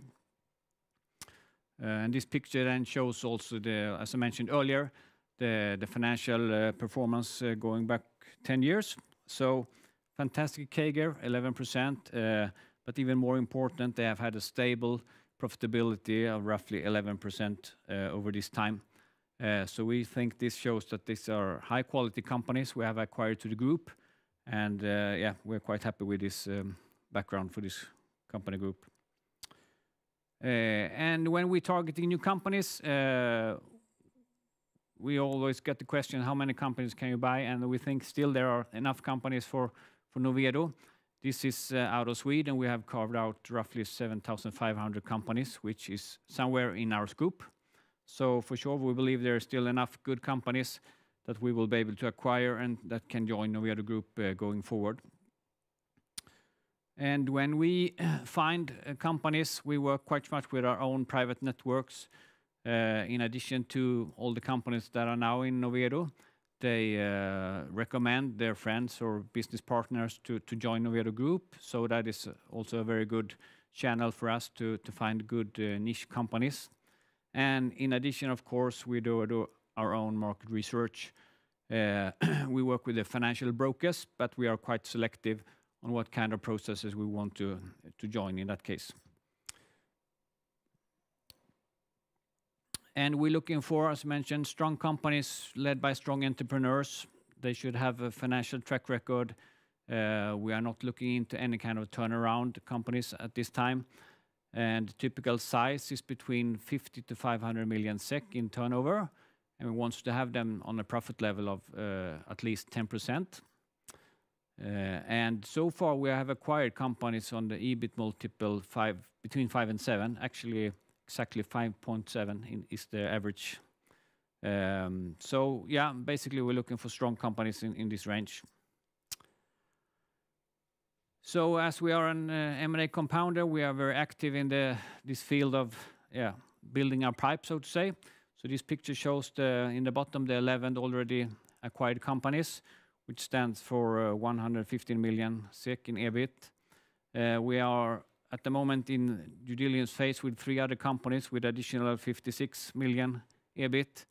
And upon that we have, I would say, discussions with roughly something around 40 different companies, whereas half of them are quite intensive in bidding phase and negotiations, and the other half is maybe a bit more long-term negotiations. But the very active pipeline and the work we do here is of course very important. And our acquisition model, it looks like this, that in average so far we have paid 60% upfront, and the remaining 40% is some kind of earn-out for the companies, the sellers. And traditionally, roughly 20% is a so-called an earn-out, and that's an EBIT performance the coming 3 years. So quite good incentives for the sellers to stay on and deliver this EBIT, and also a good upside for them if they perform better, and also some kind of downside protection for us if they perform worse, so to say. In addition to this, they are allowed to invest in Novedo. So far, roughly 20% of the acquisition value has been invested in Novedo. So the sellers, they become owners in Novedo together with the other of us in the management and in the board. And this, we think it's a really good model. We want them to be pride owners and still be owners, so they have own incentives. There's, of course, an decent financial upside on the reinvestment, and we like them to be part in Novedo, so to say. And why do they sell to us in this competitive landscape? It's a question we get quite often. I would say in general, we try to be very much down to earth. We are really interested to understand the core business, the culture in the company, the business manner, and that seems to be well appreciated by the entrepreneurs. We are not only pushing the figures, so to say. We give them a decentralized organization, so they are free to run the companies as before. So that's also one important thing for entrepreneurs, that they are not forced into any synergies, so to say. And in addition to this, also, as mentioned earlier, I think we have a decent acquisition model where you can have earn-outs and reinvestments in Novedo. And how we operate with the companies, as mentioned, we have a decentralized model. All these companies are specialists in their sectors already. They have been very good in handling risks from the history, so we are supporting them in risk management going forward. And basically we know we are building up a decent network of very good entrepreneurs in Novedo Group. So there will be lots of opportunities to cooperate in this company, in the group. But needless to say, we are not forcing any synergies from the top level. We want the synergies to come from the bottom, so to say. So it's a very decentralized organization filled by good entrepreneurs. And also some examples of the companies in the group. I took here Olle Timblads and Tyresö Målericentral, which is a painting company in Stockholm. They have been here for a long time, since 1933. Very good company, very stable company. You can see from the profit levels has been very good over the years, and they have, you know, nice customer base, and they work with new build and renovation. One of the nicest, I would say, painting companies in the Stockholm area. Company number 2 here, it's called Ventilationskontroll. It's a company within ventilation services in Gothenburg. Also this company, very good performing company, stable profit level, under growth actually. And I believe this company has something like 90 to 95% is like service jobs. So a very nice business portfolio in this company. Third company I wanted to talk about is Walter Eklund, which is a natural stone specialist. Also this company has been around for a long time, 1938 was founded. And they have also had good growth over the years. They are a really niche player and an expert with natural stone, especially in the Stockholm area. And has have decent profit levels over the years as well. So we are very happy to have them in Novedo Group as well. Going on to our leveraged. So we, in addition to the pre-IPO we did some weeks ago, we also issued a bond on 750 million SEK. And this picture shows a little bit how much acquisitions we can do with this bond now. And existing 115 million SEK in EBITDA, we with this bond can buy another 176 million EBITDA. And that is based on that we acquire on the same multiples as previously. So we think it's still decent opportunity. So based on this, we can almost reach 300 million SEK in EBITDA using this money. And at that time, we will have a gross debt EBITDA of 2.6. And going forward, our financial targets, we know we have a very strong pipeline. We have good confidence that we can continue building Novedo Group. So we are aiming to have a 50% year-on-year growth the coming at least 3 to 4 years. And of course, within that, it's mainly acquisitions. We have accounted an organic growth of only 3% during this period, which is maybe a bit conservative, but also we think it's reasonable to not ask too much in the beginning of the group. Sure. And as mentioned earlier, we want to put this group on profitability 10% at least. So this is the target, and that's the kind of companies we're looking at when we are acquiring companies. And capital structure, the net debt EBITDA should not exceed 3.5, and that's the gearing we have at the moment that we will be able to stay under that figure. And on the right-hand side, you can then see a number of companies. It looks like we should add roughly 10 companies per year, and of course it will depend on the size of the companies. It could be less, it could be more, but we can say that we have a very good pipeline, and we are confident that we will reach these targets the coming years. Yeah, thank you. Yes, thank you very much. Now we have some minutes left for a few questions. Yep. And to begin with, could you elaborate on what types of projects you mainly focus on, both in terms of size and complexity, and also what type of customers you approach? Yeah, I would say it's quite unique for each company in the group, and that's basically our business idea. We want to have a diversified group. Yeah. We have the largest customer in the group stands for 9% of the total sales, and I believe roughly the top 20 customers stands for roughly 40% of the sales. So a decent, I would say it looks okay. Yeah. The kind of projects the companies are working with, in general, we can say that we are working quite much with smaller projects. So only 1% actually of the projects during 2020 was higher than 10 million SEK each. So it means that we have quite low exposure to large projects. Yeah.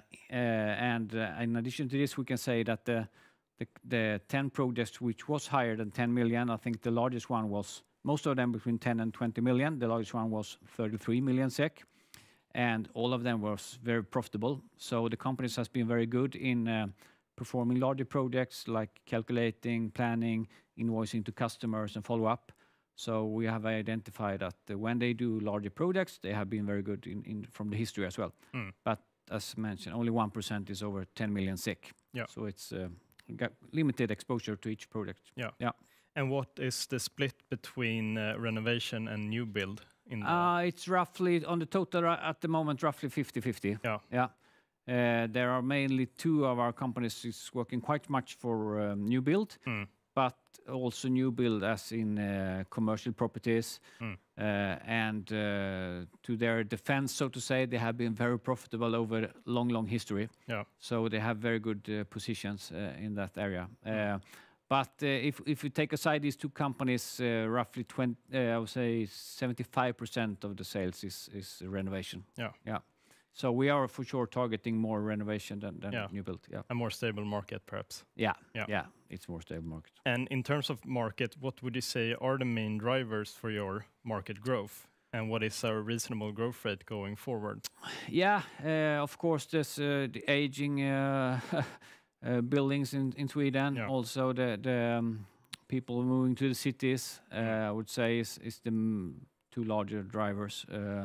Also, some infrastructure projects. Yeah. As I mentioned, we only calculate by 3% organic growth. I think it's relevant. It could be more, but from the history, our companies have gained much more. But we want to be a bit conservative, not to ask too much. So I would say it's an okay figure for us, 3% organic growth the coming years now. Yeah. And as you said, you have acquired 11 companies this year. Yeah. Have there been exclusive processes or have it been more of bidding processes? I would say roughly 50% has been exclusive and 50% the bidding processes. As mentioned earlier, we try to be quite selective when working with financial brokers. We rather have the dialogue direct with the seller. And that's because we want to really understand the entrepreneurs behind, why they have built the company, the business manner, the culture, and that is it's harder to get that connection when you have a broker in between. As well as there is high competition as well. But so far 50-50. Yeah. And what is your process of finding a new CEO to your portfolio companies when that is necessary? Yeah, of course, important question for us going forward. We have an CEO in the group who is responsible for the company's daily business, so to say, and also responsible then for the succession planning. Basically, we want to work with these entrepreneurs for a long time. Most of them are midlife, so somewhere between 40 to 50 years old. So we hope we could get them to stay longer. They have clear incentives for another 3 years for the earnouts. I think many of them wants to stay on for that. In addition to their owners in Novedo. So we hope they will own Novedo stocks for a long time. But of course, we think we have like 3 years on us to really do the planning. And by doing that, you need to stay close to the company, have an open discussion with them. So when they would like to leave, we should have enough time to plan. Is there an internal candidate, external candidate, or can we move someone in the group? So I think if you stay close to the companies, have a very open dialogue with entrepreneurs, we can manage this in a good way. And going ahead, will you stay within your current niche, ventilation, painting, and so on, or are you looking at other? We have actually a slightly larger scope than that. So today, most of the companies are in some area close to properties, yes. Yeah. But we would like to add more industrial companies as well. So we're targeting a broader base of companies and focusing on entrepreneur-led businesses. So it could be services or manufacturing, but to business customers. So for sure, business to business, but it could be products, trading, manufacturing as well. So we want to have a broad base of very good companies. And quite similar question. Right now, you're most in Sweden or exclusively in Sweden. Going ahead, do you intend to expand in the Nordics or perhaps down to Europe? Yeah, for sure. We are going outside of Sweden. I think within next year at least. And let's see. We're coming back to what country we will target first. But there are, of course, large opportunities to find nice companies within the Nordic countries as well as in Europe. So I think this is the first year now in Sweden, and we are building up our M&A team a little bit. So we will go outside the country in the near future. Yeah. Do you think this decentralized model is quite common here in Sweden and the Nordics? Do you think if you, let's say, go to Europe and try to acquire companies that you can convince them that this is a good idea to? I think we can, sure. But of course, it depends a little bit what kind of business they are in and the structure. But I firmly believe that good entrepreneurs, they want to run their companies in a good way with the best support for them. It could be very limited or quite much. But that's the thing. I think you need to be flexible when managing entrepreneurs. That's what we do. Yeah, that's nice. I think that was all the questions from me. So thank you very much for joining us here today and presenting Novedo. No problem. Thank you. Thank you.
Hello, and welcome to the ABG Sundal Collier Private Company Seminar. My name is Olof Cederholm. I'm an industrial analyst with ABG, and I have a particular focus on the electrification of the transportation sector. With that, we're very happy to have ChargeNode with us, and founder Christian Sandahl, founder and CEO, I should say. And we'll be doing a presentation for about 15-20 minutes with some Q&A to follow. With that, Christian, please go ahead. Okay, thank you. As you said, I'm the founder and CEO of a company called ChargeNode that most of you haven't probably heard of. We're quite new, get back to that. And what we do is large scale EV charging, and that's both AC and DC charging for vehicles, not just personal vehicles, which the market is aiming for. And we don't do either at the moment home charging. So charging at your home, yes, but that's in large scale homes, not in singular homes. Okay, next slide. Great. So what we have is a patent pending charging technology. And to summarize that is that we scale fewer chargers to a larger amount of parking lots. We've been on the market since 24 months, more or less. We have a quite small annual revenue for this year, about 6 million euros. 60 million SEK, but we have in this short time period that since we started delivered more than 4,000 charging outlets, and we've just closed the Series A round where we raised 150 million SEK. That's about 10 million euros plus. From Formica Capital, also based in Gothenburg, as we are. And as we said, we don't sell charging boxes like all the others on the market. So we sell a charging system or a charging station more of. And our business model is a hybrid. It's both software and hardware. Where the software is agnostic to chargers, but where we sort of sell our charging systems. And we focus, as I said, on large scale charging or large customer with large scale charging needs. And you can see on the slide here that we have a mix of customers that have those needs. Okay. Next.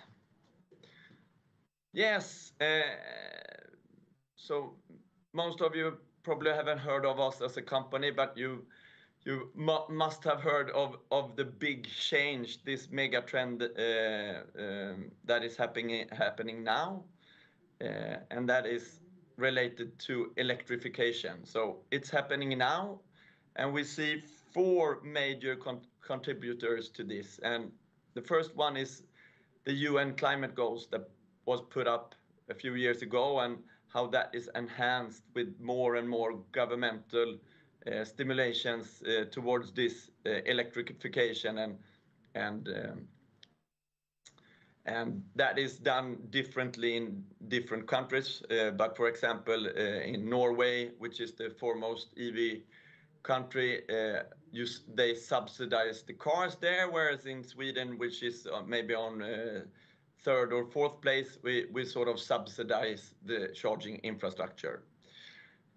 Also, the public opinion is changing rapidly, and it's not a matter of what type of if you should buy a chargeable car or a electric car. It's more of what type of electric car you should buy. If we just go back 2 years, this wasn't at all this clear. And also driven or related to that, the automotive industry has finally sort of woken up on the broad scale. So all more or less automotive companies have a huge pipeline of electrified cars coming in the coming quarters. And to pinpoint this again, during this series one discussion, we heard a few times actually that we're a part of this decade's biggest megatrend, which is building and sort of building this infrastructure and to be a part of this new ecosystem that must occur. Okay, next. Okay, so this is on the picture here. We see how charging infrastructure is set up in the usual way. So you have boxes or poles sort of on every parking lot, and you can sort of understand that you really need to compete on aesthetics here. So all those box suppliers compete with a nicer box, with a smaller box, with a less expensive box to be able to take a market share.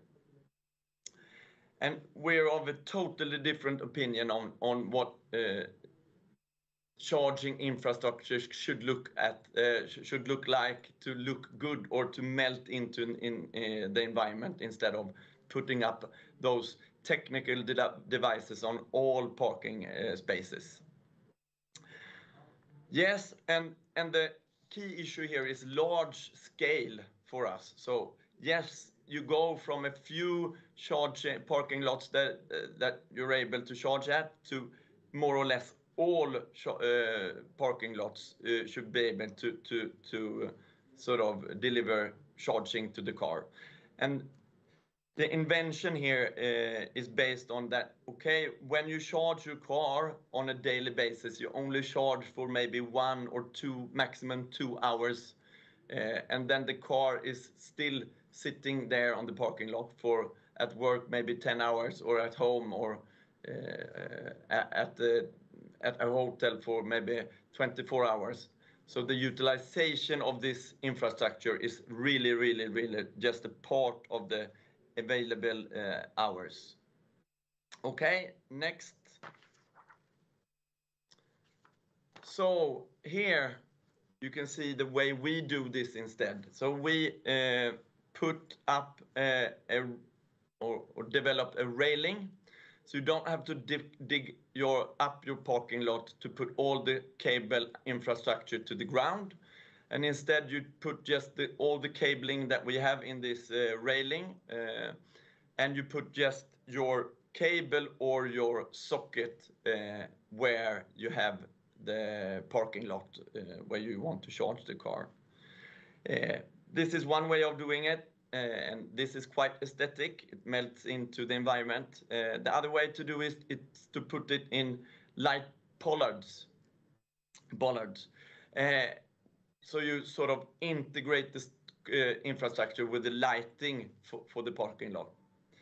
And the other way is to also integrate it directly to the wall. So for example, in a garage, this is the right bottom picture, you have this railing just fitted onto the concrete wall. And in this way, you could build really, really large scale charging infrastructure without having the need to actually have the limitation of the your house electrical fuses, which is in most cases actually the limitation of how many chargers you could put up. So the limitation in power supply is one hurdle that this solution solves. It also solves that you more or less have when you have the need of charging, you end up with all those charging stations are blocked by cars that either charge or, in worst case, are plugged in, but they don't charge because they're fully charged. And with our system, you can more or less put charging possibilities to all the parking lots.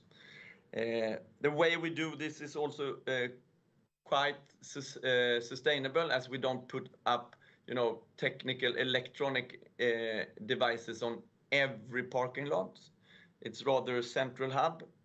And we also, and we hope you disagree, that this is more aesthetic than the design of the, no matter the design of the charging boxes. Okay, next. So to summarize this then, our system is scalable. It's scalable as all of those central units could service from 9 to 54 parking lots. The way we do this gives the opportunity to use the existing grid cable from the net supplier in a much more efficient way.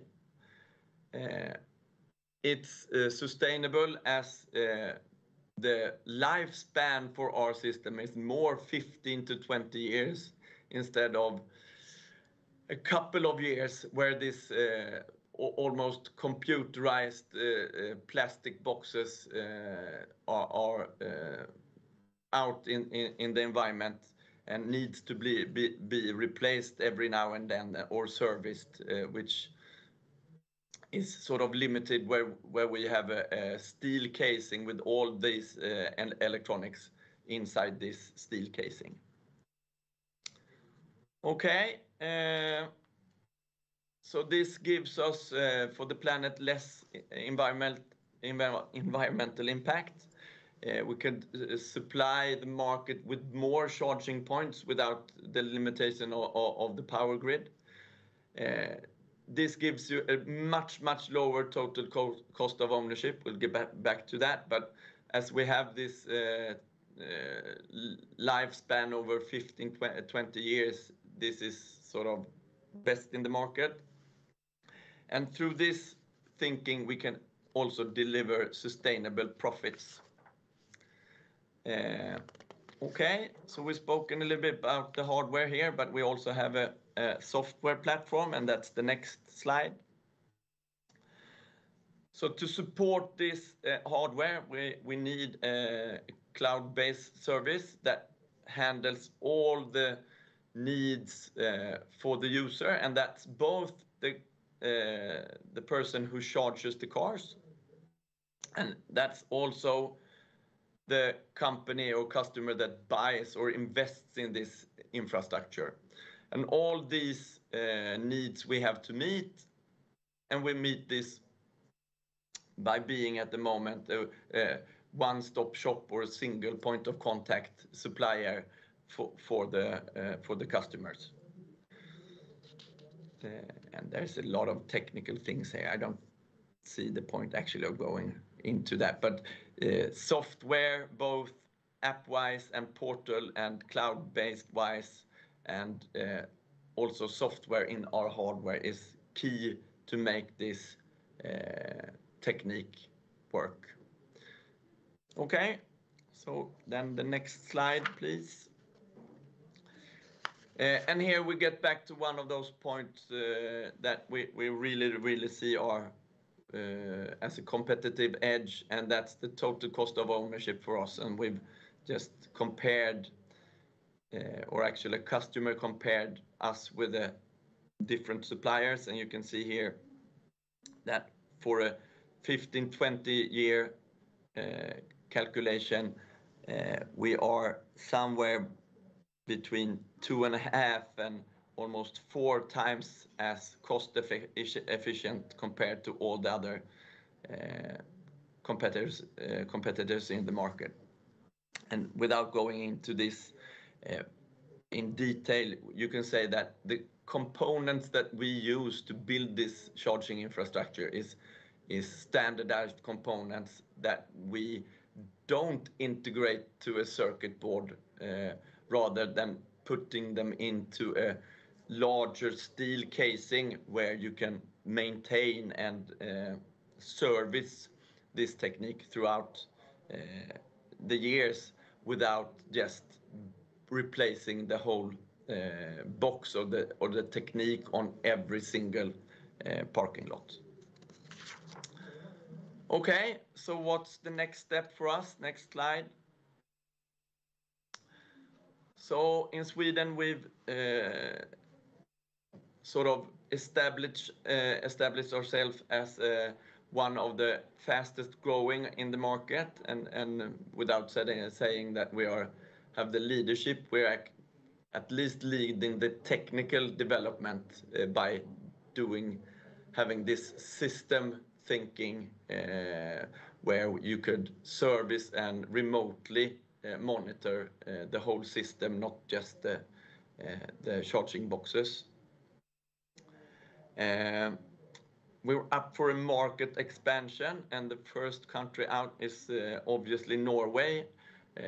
This is the most mature or the country with the highest penetration of EV cars. The backside of the government giving almost a half price to the EV car buyers is that they don't subsidize charging infrastructure. So that if you regard them as the leading country in electric car penetration, it's not the country with the most charging, the largest charging infrastructure. So they actually lag a little bit behind, even though they have sort of lived with this drawback for a few years and learned to cope with it. So the market in Norway is actually larger than you can think. We're also driving technology. As we said, we share fewer simultaneous chargers with our technique, and this is what we delivered today or in the past 2 years with the AC technology.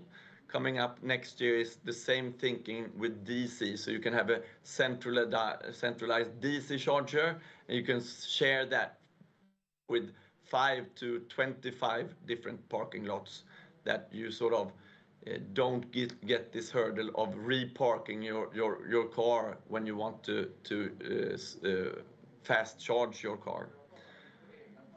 And we have financial targets for next year. That is, we hope to reach 200 million SEK in revenues, and that's a quite significant increase in what we have in actual revenue for this year. Okay, so Olof, I think that was all of it on my presentation. 18 minutes into your slot that you're giving me. Fantastic. Thank you very much, Christian. Very interesting, and it certainly looks like you have a solution that at least I haven't seen someone else talk about.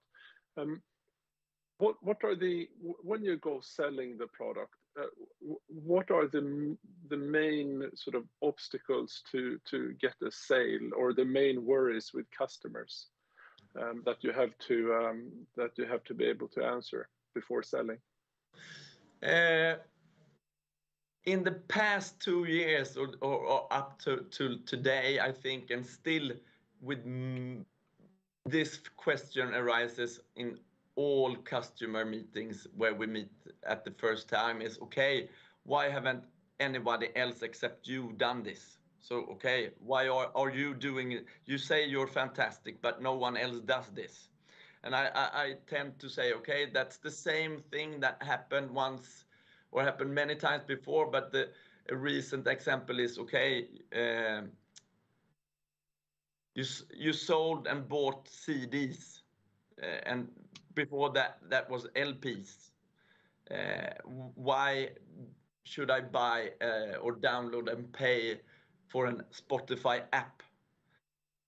I think that's not exactly the same thing, because we still need the hardware. But instead of sort of buying the box and, you know, looking for a box, what type of charging box should you buy? It's more of, okay, you want to charge your car. How could you do that in the most cost efficient way, and how could you make that as easy as possible? So maybe that's the main question that we still meet. This, I think, if you ask us 1 year ahead, this is more the market has accepted our way of thinking much more than it has today. Yeah, and on that, you talked about pending patents, and what will you be able to cover within a patent? With the whole, is there a risk that people will simply copy your way of doing it with the station and sort of leverage on that into several charging points, or will that be covered as well? The easy answer to that question is that we have a method patent pending, meaning that we combine a way of doing this, both what we ask the customer to give us sort of information. So we ask the customer to provide us what type of car they want to charge. No one else does that really. How long will you be parking? So when do you want to use your car? And how many kilowatt hours, or how much of your battery in percentage do you want to preferably charge? And then we can charge with those less amount of simultaneous chargers, the cars in the right or in the reverse order. So we charge the cars that are going to be parked for the longest time at the end of sort of this priority cycle. And the next thing is that we sort of build a hardware infrastructure that shares those centralized chargers. And the patent, if approved, disables all other vendors to combine these two, both the information and the way of setting up the hardware. So they can do either, but not both. Okay. And this is what we're hoping for. Yeah, excellent. And would that be a patent in Scandinavia, or would it cover a broader market? It will cover broader market of, let's say, 20 plus countries that we selected. And in our patent portfolio in ChargeNode as a group, we also have a approved patent that could enable us to buy electricity both on a fixed price and on a variable price. So we can, the possibility to combine this charging patent with the technology where we can buy electricity from the market at the guaranteed lowest price. We think we could have a really sweet spot. But those two patents live a little bit in symbiose. So that's what we're hoping for. Yeah, excellent. And if I, on the software and the app and how to connect to the customer, if I park in one of your spots, do I have to have your app to be able to charge my car, or will you let other people in, sort of? Yeah, the answer is yes and no. If you're at your, if you have a sort of a car pool, you don't need to download the app, because then we don't have to associate the car charging with whom to sort of receive the money from. But so if you have a company pool of cars, you don't have to associate the charging cost to a specific car or person. So then we can charge your car anyway. But as soon as we need to associate the cost of the charging session with a person or a number of companies, then you need our app today.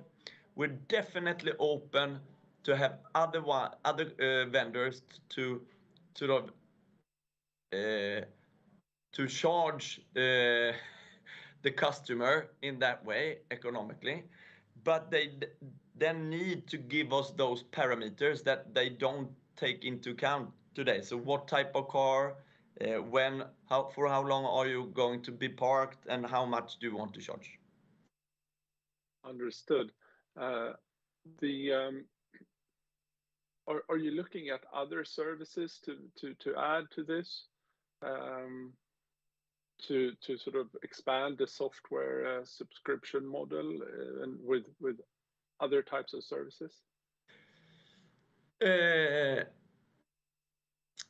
I would say no. We have a challenge already in sort of listening to our customers, how we can make this more convenient, how we could build more functionality in the portal, and how we could actually scale both the software and the hardware to the market needs today. So we could more or less sell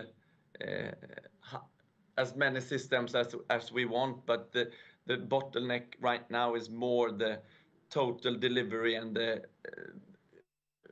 how can we put this hyper growth that we need to meet as the market is huge. Yeah, that leads me to my last question before time is up. How do you work with the production have you outsourced? I assume you have outsourced the production to someone, and also with the funding round you just did, for how long do you think that will fund you? Will that be enough to take you to the 2022 targets? Yeah, the first one, yes, sort of the manufacturing of those central units could be done by any sort of electrical appliances company. So that is a totally scalable model, even though it takes a little bit or a while for them to ramp up, even though we have the drawing or electrical drawing for this. The main bottleneck is putting those cabinets and central units onto the customer's parking lots or parking spaces, where we need an electrical installer or company service technicians to make this installation. And that is easier to do than the way normal charging boxes are done, but it's a different way. So even though it's easier, it takes a little bit time for each and every partner in this, and we're building a partner network to learn this and, let's say, to ramp up to speed to make them really earn money from this. It takes 2-3 installations before they're up and running. So that's the main bottleneck. And the next question, for how long will this 10 million euros last? We hope that it will hopefully last for 2-3 years, and that is more or less us putting the pedal down and full throttle for us. So it will be a challenge to grow that fast, even though we think we have the recipe for this. Sounds great. Well, our time is up. Thank you very much, Christian Sandahl, ChargeNode. Very interesting to meet you. Seems like a fantastic company and fantastic idea. The product looks fantastic, and I'm looking forward to see it out there in the real world soon. Yeah. Thank you for having us. Thank you.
Hi, my name is Adam Carlson. I'm an analyst here at ABG, and it's my pleasure to introduce the penultimate presenter, Peter Van, CEO, and Alireza Biglarnia, CMO of iCoat. iCoat is an unlisted Swedish company in early clinical development for its lead asset, TUM-12, which aims to minimize the damage organs sustain during transplantation and thereby improve patient outcomes, and are initially focused in kidney transplants. I'll pass the word over to you, Peter. Thank you, Adam. Sound check. Everything is okay? We hear you. Great. Okay, good afternoon, everyone. Thank you very much for being here with us today.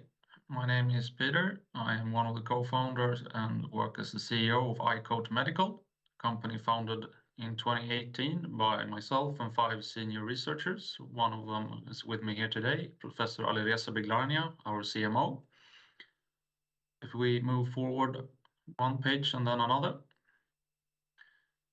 So what we're going to talk about today are 3 things. I want to give you a brief intro to what we do and who we are, then walk you through our underlying research area and the portfolio we are building, and finally give you a business update of what has happened since we, together with with ABG, led the private placement this spring.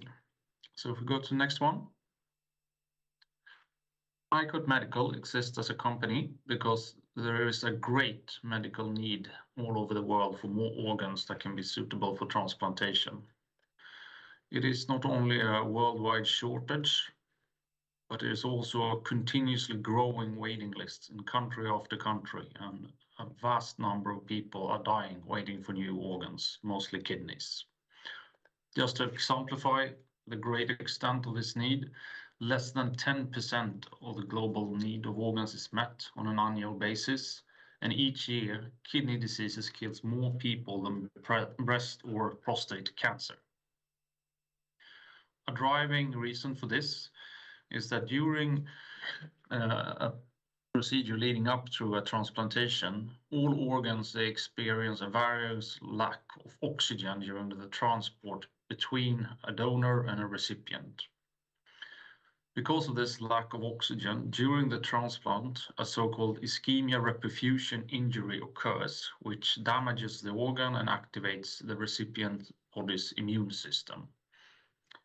Our focus is this ischemia-reperfusion injury, and what we do is that we will significantly decrease the levels of organ damage that occurs during transplantation with our lead asset, TUM-12. Our firm belief is that this will have 2 significant positive contributions to this industry. Namely, it will increase the life length of grafts, and it will also increase the pool of organs available for patients, since we will be able to use marginal ones that, as of today, are discarded. If we go to the next one. So iCoat Medical as a company, it is a fairly young one, but it is built upon decades of research, which has generated very strong preclinical data, which is our base. This work has taken place by our 5 other founders, all of whom are present in the firm today. And over the past years, we have built a strong complementing team to the founders' respective areas of expertise. We are now 28 colleagues and expect to grow further, both in an R&D side and gradually increasing number of commercial colleagues as well. And what we do together is that we are addressing a very attractive industry segment, namely the organ transplant market. It is non-cyclical, it is global, and the number of transplantations are growing each year. And this is something we do by, in a systematic way, building a portfolio of orphan drug candidates based upon an IP-protected platform. This platform is linked around our work in ischemia-reperfusion injuries, and will produce products with multiple indications going forward. The lead one is TUM-12 for kidneys, and we expect to have an approval to commence our first in-human study either here in December or early January. And we have built and continue to drive iCoat based upon 5 academic platforms linked to 5 separate universities: Uppsala, Lund, Linné, SLU, and the University of Tokyo in Japan. These platforms, they give us a great advantage in terms of access to leading research, colleagues, and infrastructure to conduct preclinical and clinical trials and experiments. We expect that in around 2025, we will be ready for market launch with TUM12 for kidneys, and we will continue to advance TUM12 for heart and liver as well. Together, these three indications will cover more than 90% of all transplantations taking place, and a subsequent number of indications will follow. But the total addressable market we will have with these initial indications indicate a value of more than $4 billion a year, and subsequent indication will come as stated. So this is what we do, and if we go to the next one, I'll show you who we are. Next page, yeah, number 6, this one.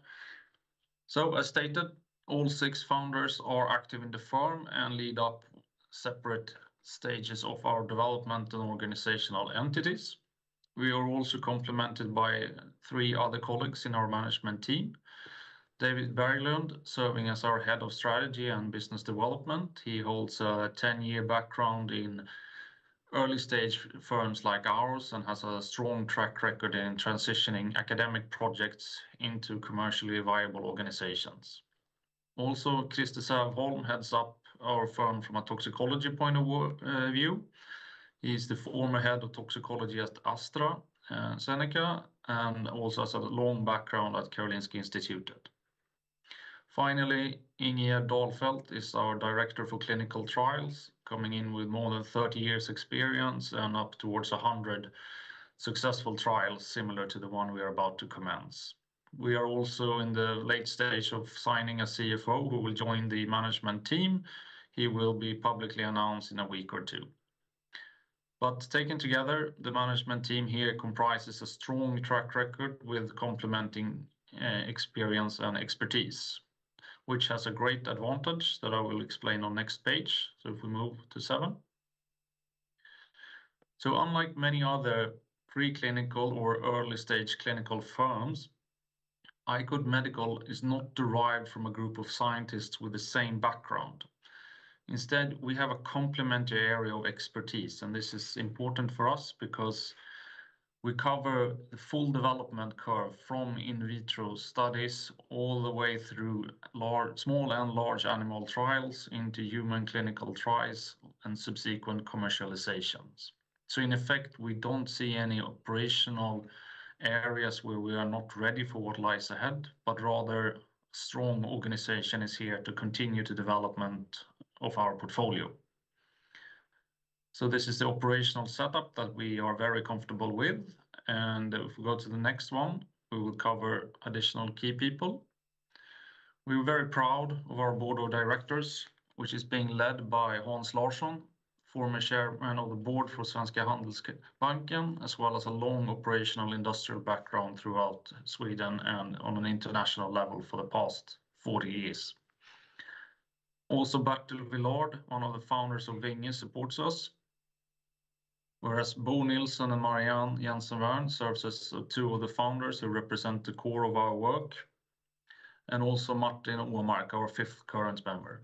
Martin is the CEO of Xbrane Biopharma, a listed generica company which has a long track record of successful partnerships as well as various financing activities. 2 weeks from now, our board will also be complemented by Carl Bjartmar. Carl is the current CEO of Celia Pharma, and for those of you who have interest or experience in the orphan drug industry, he is a familiar name. Recently, he served as the CMO of Wilson Therapeutics, which was a very successful exit to Alexion, now part of AstraZeneca, and constitute meat and bone, so to speak, of their orphan drug initiative. Finally, we hold 3 key opinion leaders, 1 in each main market that will represent our underlying scientific work. That is Professor Stephen Sachs in Europe, Professor Raya Kandaswamy in the US, and Professor Katsunari Tanabe in Japan, effectively covering all main markets we will primarily focus on. Next one, please. I will now introduce you a bit to our area of expertise as well as focus areas. and that is the ischemia reperfusion injury I've mentioned. IR injury, as it is often called, is a pathophysiological mechanism which leads to so-called thromboinflammation and connected tissue injuries. If I simplify it a bit, the cause of ischemia reperfusion injury can be described as a two-step process, as shown to the left here. First, whenever a lack of oxygen occurs, it leads to a cell injury and changes to the cell's surface. This in turn leads to the immune system being activated and an attack is commenced, which goes towards these altered cells and causes an ischemia reperfusion injury. The ischemia reperfusion injury leads to this thromboinflammation, which can be found in multiple medical areas: cardiac bypass, myocardial infarction, cell transplantation, as well as stroke, and of course, organ transplantation, which is the area where we start, or at least focus for now. And we do this through our product TUM 12. So if we go to the next page. TUM 12 is the result of decades of research, and what it does is that it aims to reduce this IR injury. The IR injury, it always occurs when an organ is transplanted. The level of damage and the frequency of it can vary a bit depending on which area of a patient one investigates, but it is always there in every single organ transplantation. In 2012, we proved the mode of action for this product, that it reduces this injury significantly. And how it does this is that it forms a barrier which protects the endothelium and compensates for these damaged glycocalyxes that occurs. So if you look here at the bottom of the slide, this is a simplified illustration of a cell membrane, which in a normal state is attacked by the immune system. But whereas when iCoat Medical's product TUM 12 is inserted, it acts as a coat that connects to the cell membrane and effectively shields towards these IR injuries. So take the next one. We'll cover a bit more about our product. TUM 12 as a structure and its function is comprised of two parts, a PEG and a phospholipid.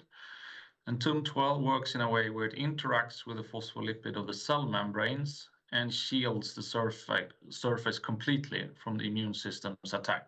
This can be shown in the picture to the left, taken by a microscope, and where a coloring pathogen has been inserted to show this in a luminescent way. Point being, it is an impenetrable coating that covers the organ completely and protects it very, very effectively. And we are confident in this statement due to the preclinical work we have done. So if we go to the next one, please. I want to describe to you the background to the preclinical studies we have done and why we've chosen to do them to a large extent on pigs. Because pigs are very suitable for large animal models for transplantation. And this is because their kidneys are very similar to the human organ in terms of both anatomy and physiology. And furthermore, the studies and transplantation procedures we have conducted, they have been done on pig patients in the same fashion that they would have been done on a human patient. And throughout these studies, we have consistently shown efficacy demonstrating a significant improvement, and the severity of the IR damage has been reduced to a great extent. So we are confident that the results obtained from our pig studies on innate immunity, they have very favorable chances of being able to be transitioned into humans, which we will commence in a month or two as stated. So this is a bit about pigs, and if we go to the next one, I'll talk about pig studies. The pig transplantation models we have conducted are very promising because what we have done is that we've taken two kidneys from the same donor, treated one of them with TUM 12 and the other one with a control or a placebo product. They have also been done in a compartmentalized environment where all possible actions have been taken to reduce external factors that can have any impact on the outcome, effectively given that the results we have seen are truly linked to the underlying efficacy of TUM12. We go to the next one. I will exemplify this a bit by showing you some results. This is a selection of results from these studies, and to the left you can see that over time we have statistically shown that there has been a significant improved organ function when a kidney has been treated with TUM12 versus the control product. It has also led to a significantly decreased level of general innate immune activities, as shown in the middle, which is further strengthened by a vast selection of biomarkers that is shown to the right, which are completely marvelous in our opinion. The results here, again, they are shown in kidneys, but it is addressing the innate immune system's setup and the consequences of the IR injury we are addressing, meaning that the results you see here, they are not specifically linked to kidneys, but they will transition well into other organs as well. If we go to the next one, we'll show you here what this means for iCoat Medical as a company. We are building our platform based upon our patented work around this IR injury. This platform allows us to develop, as of today, 2 broad product families. First one being called TUM12, that is for cold ischemia and solid organ transplantations, whereas the follow-up TUM20 will cover warm ischemia. We see 3 primary indications for both of them: kidney, heart, and liver, as stated for TUM12, myocardial infarction, cardiopulmonary bypass, and stroke for TUM20. But again, they are based on the same underlying issue and the same type of damage, IR injury, that always occurs in these conditions. We have basically completed all clinical preparations and waiting for the final approval to commence the study on kidneys, and we are rapidly advancing heart and liver as well. If we take the next and final one here, I want to walk you through what we have done since we last time we met some of you earlier this spring. We raised money with ABG, and thereafter we advanced the second product family, TUM20, as well as completed all internal preparations for our upcoming study now. We have filed the clinical trial application to Swedish MPA earlier this year, as well as completed both the tech batch and the GMP batch of our product. We have built a clinical hub and staffed up all necessary resources in Lund and Malmö, and also received the necessary ethical approval for our study. So what lies ahead now is that we are onboarding the CEFO within a week or 2, as well as receiving the team from Läkemedelsverket or Swedish MPA for a clinical inspection in a week. Carl Bjartmar is joining the board of directors, and once the approval has been received, we go into a new phase where patients start to enroll approximately February. Thereafter, a number of corporate initiatives and restructurings will take place in order to prepare for our expected IPO, which will occur late Q4 2022. And the main purpose of the IPO is to finance the subsequent phase 2 study, which will be a large multinational, multi-center study. All in all, iCoat Medical continues to execute on our business plan. We are very happy and thankful for our current investors who support us, and we are moving forward according to plan towards the IPO by the end of 2022. And before that, I hope to be able to come back to all of you, either individually or in group, to present the company to a greater extent. But for now, I think our time is up here. So I will hand it over to Adam and anyone else on the line who wishes to provide any questions or comments. Thank you all. Perfect. Thank you very much for that presentation, Peder. First question, if I could, just on the market that you're addressing initially, the kidney transplant market. What are we seeing there in terms of trends for the kidney transplant waiting lists in the major markets? How are those evolving? And then separately, if we look at the kind of completed transplants, deceased versus living donors. What's that split like, and how is that expected to evolve over time? I'd be interested to hear. So the transplant market itself, as with most indications, the US is often driving initiatives. There we see several ones where they try to get the number of transplantations up. It's also an area which is coming under scrutiny, not only because a vast number of organs are being discarded, but also because prices are soaring.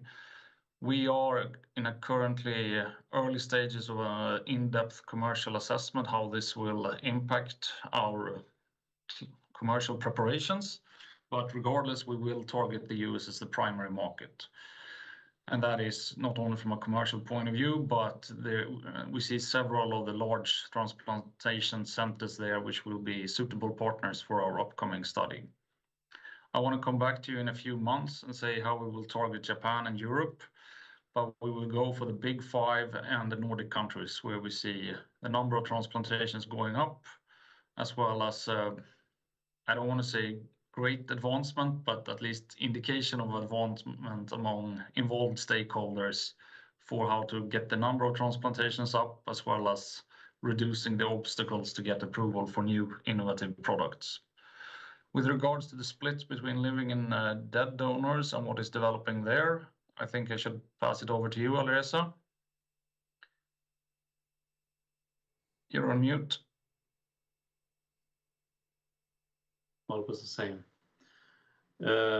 Concerning the living and deceased donor, what is important to know is that what we actually try to do is to develop a treatment that deals with inflammation that is induced by ischemia or deprivation of oxygen. The deprivation of oxygen can also happen in living donors. So, and this is also very obvious with these developing programs in which we send kidneys, even from living donors across borders and regions, which means that the ischemia time is increasing in these patients. What the development, in the clinics, we really try to do everything we can to increase or optimize the organ availability, to utilize them well, and also to allocate donors, both living and deceased donors, as good as we can. But the reality is that the demand will always be greater than the availability of organs. Okay, great. Thank you both for that. Another question, if I could, on the preclinical data you've generated so far in pigs, and we saw some of that in the presentation. I was wondering if you could comment on kind of how predictive the kind of kidney function and inflammation markers that you're measuring in the first few days post-transplant are for the kind of long-term outcomes of a kidney transplant. And I guess as a follow-on to that, the kind of early interim 6-month data or so that you'd be generating from the phase 1/2 study, how much can we read out of that? How predictive will that be of long-term organ outcomes? And I guess how much would that de-risk the continued clinical development? That is a great question. What we know is that ischemia that leads to inflammation very often cause the kidneys to function badly in a way that will really need to apply dialysis for this patient during the first weeks. And this is a situation which is, or this is a clinical situation which is called delayed graft function. And we know that delayed graft function has a very vast impact on outcome, both short-term outcome and long-term outcome.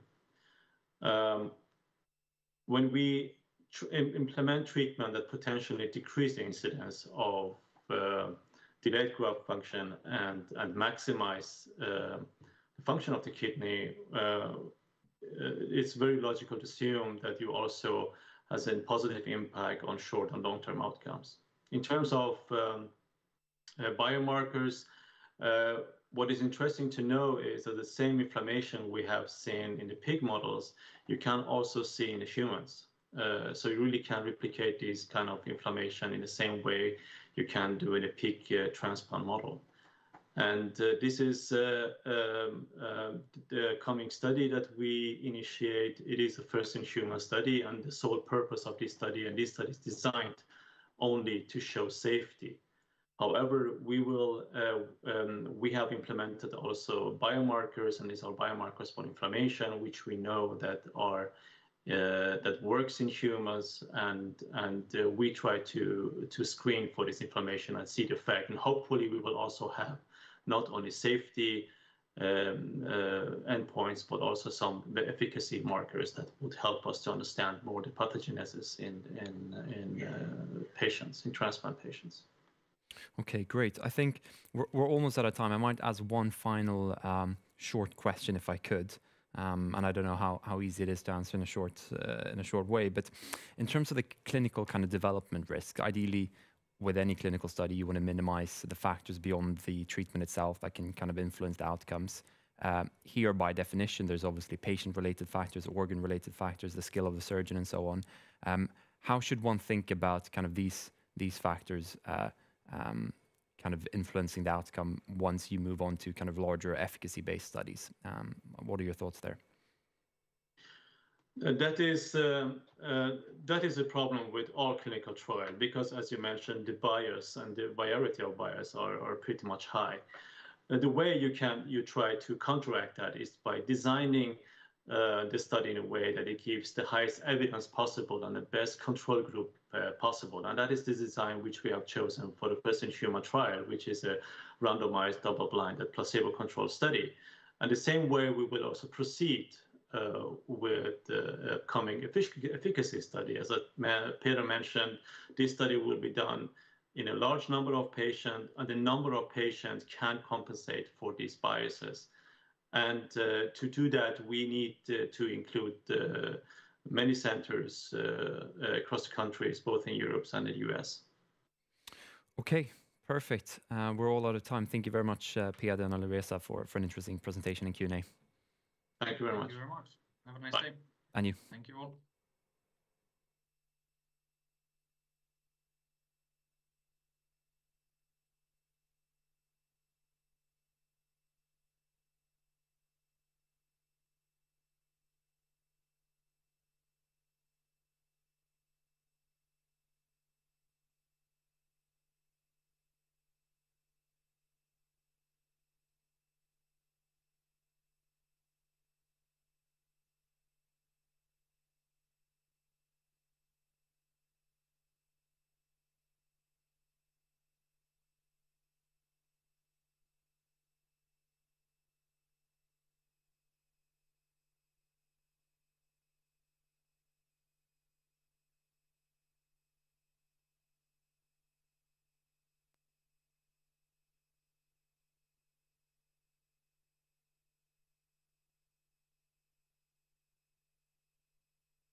All right, welcome back, everybody.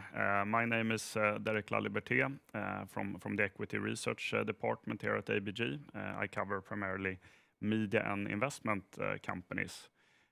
So we've come to the last presentation of the day, and for that I'm very excited to have with me the CEO of Fishbrain, Johan Attby. As with the prior companies today, Johan will run a 20-minute presentation approximately, and we'll have a brief Q&A after that. So with that, please go ahead, Johan. Thanks for having me, Derek. So my name is Johan Attby. I'm the CEO and founder of Fishbrain.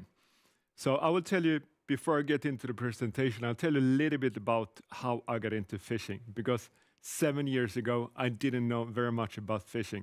I knew how to fish, but I knew nothing about the sport fishing industry.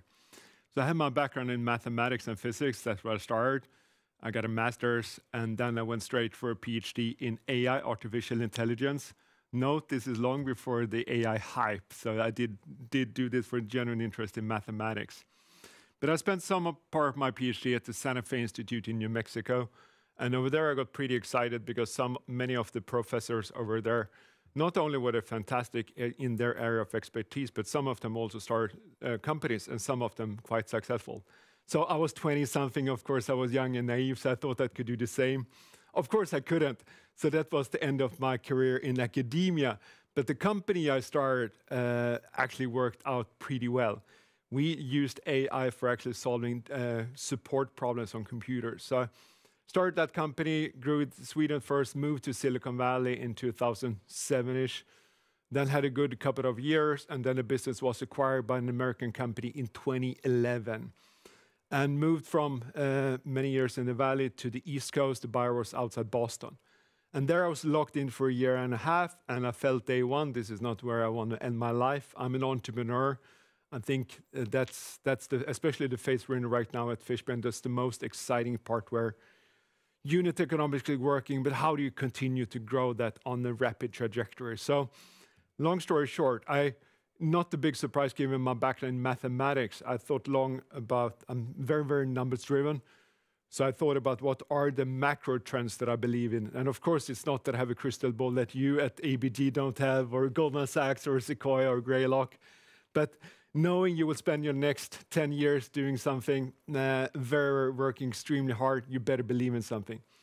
And I came to two conclusions, themes that I highly believe in. And I think they're a lot more obvious today than they were 7 years ago when I started Fishbrain. First is, if you have a passion for something, it doesn't really matter what it is. You will have a much better engagement if you're in a group of like-minded versus a group of friends.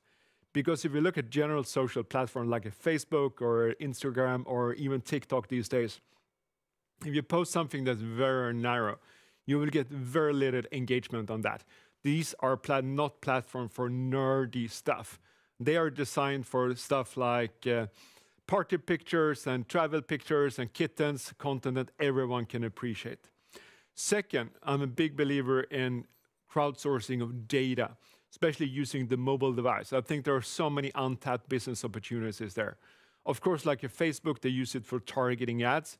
But personally, I'm much more like companies like Waze, where you crowdsource traffic information and you deliver that as a service for the customers. Tremendous service. So long story short, I wrote a blog post saying that I thought there would be an opportunity, business opportunity for vertical social networks, and especially for the big hobbies where you can actually crowdsource the data directly from the customers and turn that ad into a service for the users. And it was published for one of the big Silicon Valley tech blogs, Pando Daily, and I got a ton of feedback. I got feedback from Sequoia, from Mark Andreessen himself at Andreessen Horowitz. So I thought this is something I want to do. And I looked at a number of different verticals, but pretty quickly honed in on sport fishing for a couple of reasons. A, it is the world's largest hobby. There are more people running, but they don't spend nearly as much money on their hobby as anglers do. They have tens of reels and rods and lines and lures. So globally, it's the world's biggest hobby by spending. It's also great for crowdsourcing of data, because if you ask 100 avid anglers when, where, and how to fish, you'll get exactly 100 different answers. And I thought this is just because this is like Waze. One person can only drive that much. So I thought if you aggregate a lot of sport fishing data and then you apply AI, machine learning, on top of that data set, you can probably deliver a much better fishing forecast. And now fast forward 7 years from that time, this is our top selling feature behind the paywall in the Fishbrain subscription. So that's basically how I got into starting the company Fishbrain. So what do we do? So it's primarily an app. We also have a website, of course, but anglers log their catches on Fishbrain. So it's a platform for people who love fishing. And anglers today already log their catches. Either they do it they actually want to figure out the underlying pattern. When should I go fishing? Under what weather conditions? What's the equipment I should be using? Or they do it for bragging rights, because a lot of fishing, most fishing today is catch and release, which means that the angler doesn't keep the fish. So they always take a picture, or increasingly so a video, before they throw the fish back in the water again. So the behavior is already there. We don't need to change the behavior on Fishbrain. And when anglers log their catches, we aggregate an enormous amount of data. Fishbrain is a huge data collection engine. So we have roughly 25 parameters on every single catch. Together with Google, we actually developed so you can automatically identify the species from the picture. So we can see if this is a trout or if this is a pike. Super cool. We get all the weather information, the location, user tags the gear, the method, etc., etc. So we collect all this information. Then we used it for the bite time, which is the machine learning-based algorithms hypothesis on forecast on when, where, and how to go fishing. Naturally, there are also those social elements. So there is direct messaging, there's a community, there are groups. Anglers love to share information with each other. Then we also have more utility features. We have locations, we have boat ramps and fishing spots, and we have depth contours from our partner Garmin. And we also have insights and recommendations on the gear if you want to go fishing for a given species in a given water. So this is basically why I'm super stoked about what we're doing at Fishbrain, because we really sit at the intersection of 3 markets that are gigantic in themselves. We have the social part, where anglers want to interact with like-minded. We have the utility, where we're building a fantastic utility for anglers. You have a lot of unicorns in that space. You got Headspace, Strava, Spotify across the street here. Then we also have the marketplace, because of course anglers, they buy a lot of fishing gear. So we want to execute on that piece as well. So we want to execute on social, the utility side, and on the marketplace. It's a very, very big ambition. It's quite hard work, but we are on the path of doing that. And it's actually that the things that we are doing that I showed on the previous slide, there's a strong flywheel effect between the two, because the more users we have on the platform, the more catches they will log, the more data we will collect into Fishbrain. The better our fishing forecast will become automatically, the better predictions we can give users on the equipment to use that will then drive sales on the marketplace. And the more engagement we have, the more people want to be on the platform, the more brands want to be on the platform. So there are very strong synergy effects in what we're doing.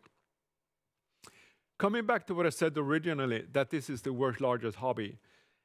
In North America, there are 50 million anglers, which is more than play golf and tennis combined. And they spend a ton of money. It's a $50 billion industry. So it's a lot of money. It's also very big in Europe. It's big in Russia. It's big in China. I had a very interesting meeting a couple of years ago with the head of the Sport Fishing Bureau in Beijing, but that's a separate topic. Growing very, very fast in China. It's big in Japan, and it's big in South America. So it's a very global hobby. And if you look at this, people think, oh, this is something you do once or twice per year, but actually not. In the US, the average number of fishing sessions per year is 17.5 times. So it's actually quite frequent, and that's the average. And then from a gender perspective, fishing has changed a lot in the last 10, 15, 20 years. Before it was very male-dominated, white male, or slightly older demographic. Today it's very, very different. There are more women getting into fishing. You can see in this slide 64% male, but 36% female. and it's becoming a lot more popular amongst kids. We have a lot of kids, youth on Fishburne platform, and I love to see that, because when I was a kid, it wasn't a cool thing to wear fjällräven, and second, to tell your friends that you went fishing. Today it's completely different. Everyone wants to wear fjällräven, and people brag about whether they went fishing or skiing or doing anything outdoors in general. And the fishing industry, sport fishing industry, hasn't really recognized this. And that's great for us, because that's our opportunity, because we're born digital and we can take advantage of that. As I said before, we are a gigantic data capturing engine at Fishburne. So we collect this from catches, we get weather information, we get water, we get user behavior, we get a lot of gear data.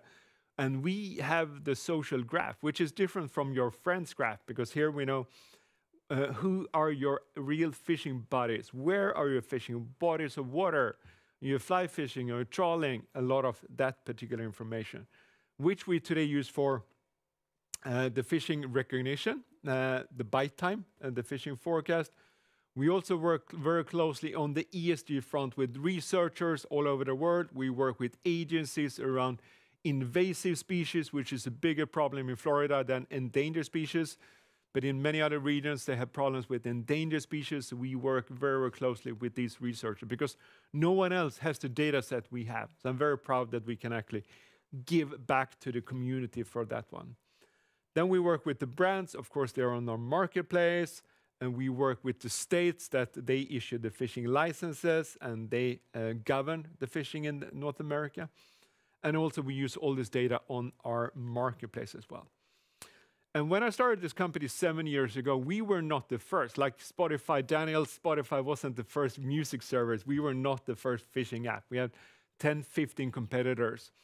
So the first 3-4 years, we focused very, very close on being the one that hit the tipping point first.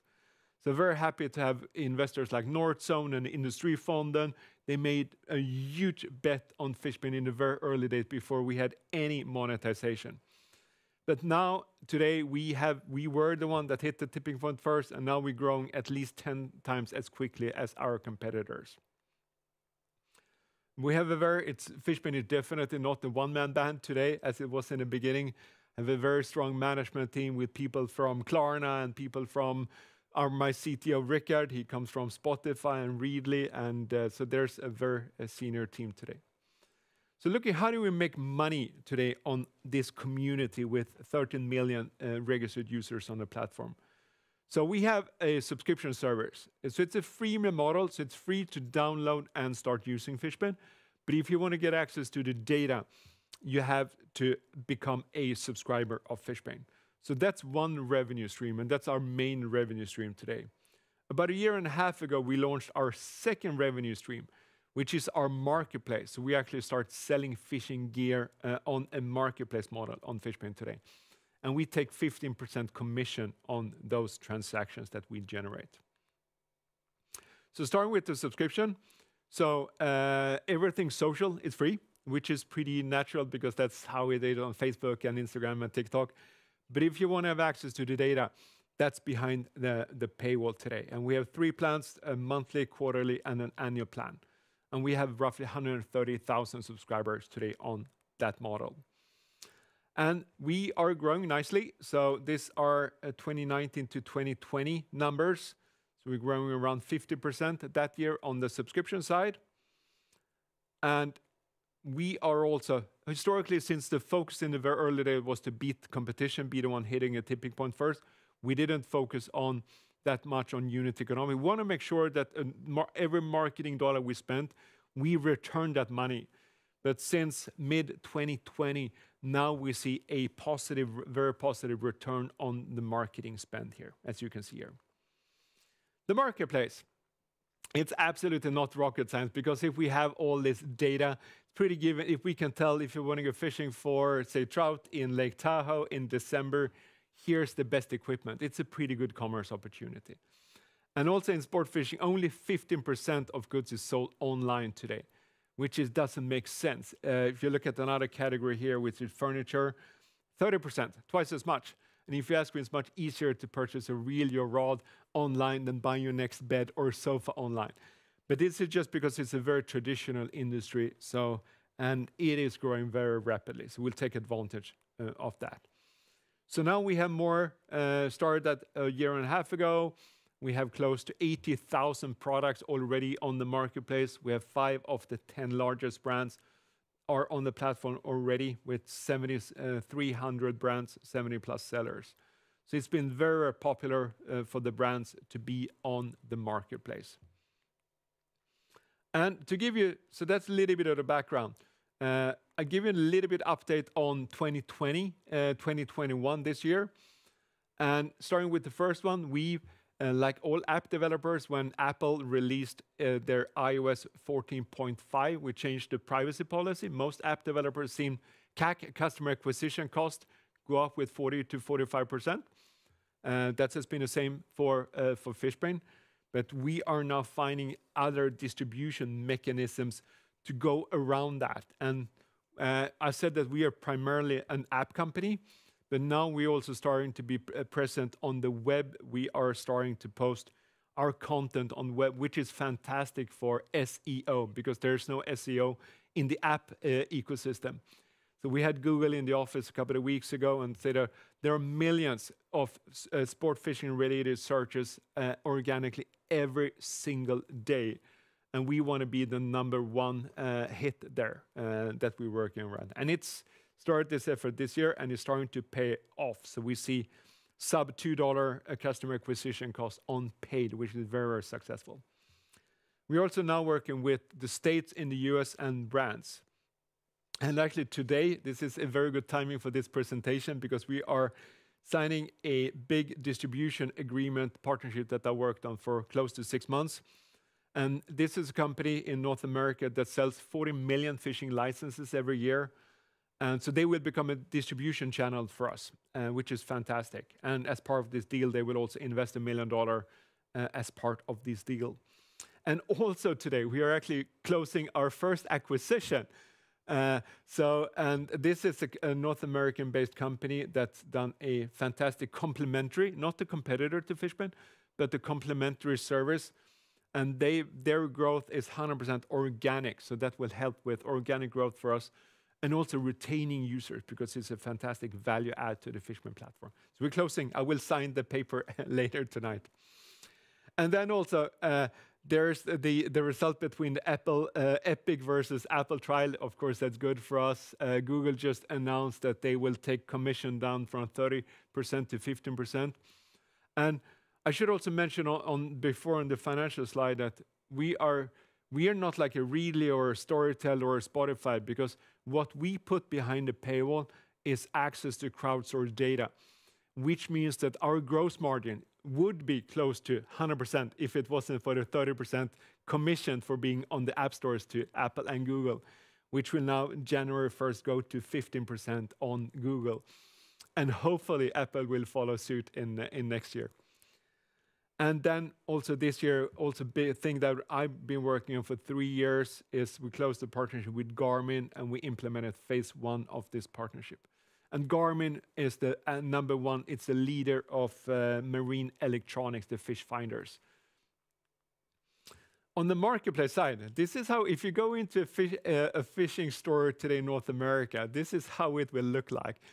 There are many empty shelves there because of the supply issues related to the pandemic. But what we've done to overcome this year is we added a lot of smaller brands on the marketplace. And now Black Friday naturally is a big sales event also in fishing. We were able, despite not having any top sellers on the marketplace this year, we were able to beat the 2020 Black Friday sales because of the long tail, because we didn't have any of the top sellers. It was 100% long tail driven. And this is also the power of a marketplace, because basically why you go to marketplace is because you want to find a lot of different products there. And we proved that this actually works. I'm looking forward to 2022, because who knows when the supply chain will become better. No matter whether you're a car manufacturer or in the cycling industry, there's no bicycles to buy or fishing gear to buy either. So we're very happy that we've been able to do that. So wrapping up this presentation now, from a macro perspective, things are looking very, very promising for Fishbrain. First of all, it's no one really believed 7 years ago in what I was trying to do, because why do you need a Fishbrain? There's Facebook then, and Instagram was also growing very, very rapidly. Never get that question anymore. One of the investors in Fishbrain through B Capital, we also have SoftBank as an investor, by the way. They're pretty cool to have SoftBank as an investor. But B Capital, one of the LPs in that fund is the lesser-known Facebook co-founder, Eduardo Saverin. And he's a strong believer that social is going vertical. And it's a very good article series. It's not just one article, but actually a series of articles by Andreessen Horowitz. There are also big believers that for passions, for hobbies, people are leaving general social to go to verticals. And there are a number of good examples of that. I'm a good friend with the founder and CEO of Strava, who's done this for Michael at Strava. He's the CEO now. Done it for cycling and for running. It's now a unicorn valued at $1.5 billion or something like that. You have Onyx for hiking and All Trails also for hiking. All Trails just announced that they're raising $150 million at north of $1 billion valuation. So it's happening in a lot of different verticals. And so it's happening. Fishing also, of course, because of the pandemic, there was a boost in 2020. But we see that sustaining in 2021. It was growing before, it's growing more last year, but now it continues to grow. Of course, not on 2020 growth rates, but continue to grow. And it grows with the general popularity in outdoors in general. More people want to spend more time hiking or fishing or hunting and just skiing, just spending time outdoors. Sales is finally also going online in sport fishing industry. It has happened in most other industries. Finally happened or starting to happen. It hasn't happened, but it's starting to accelerate. Of course, accelerated by the pandemic.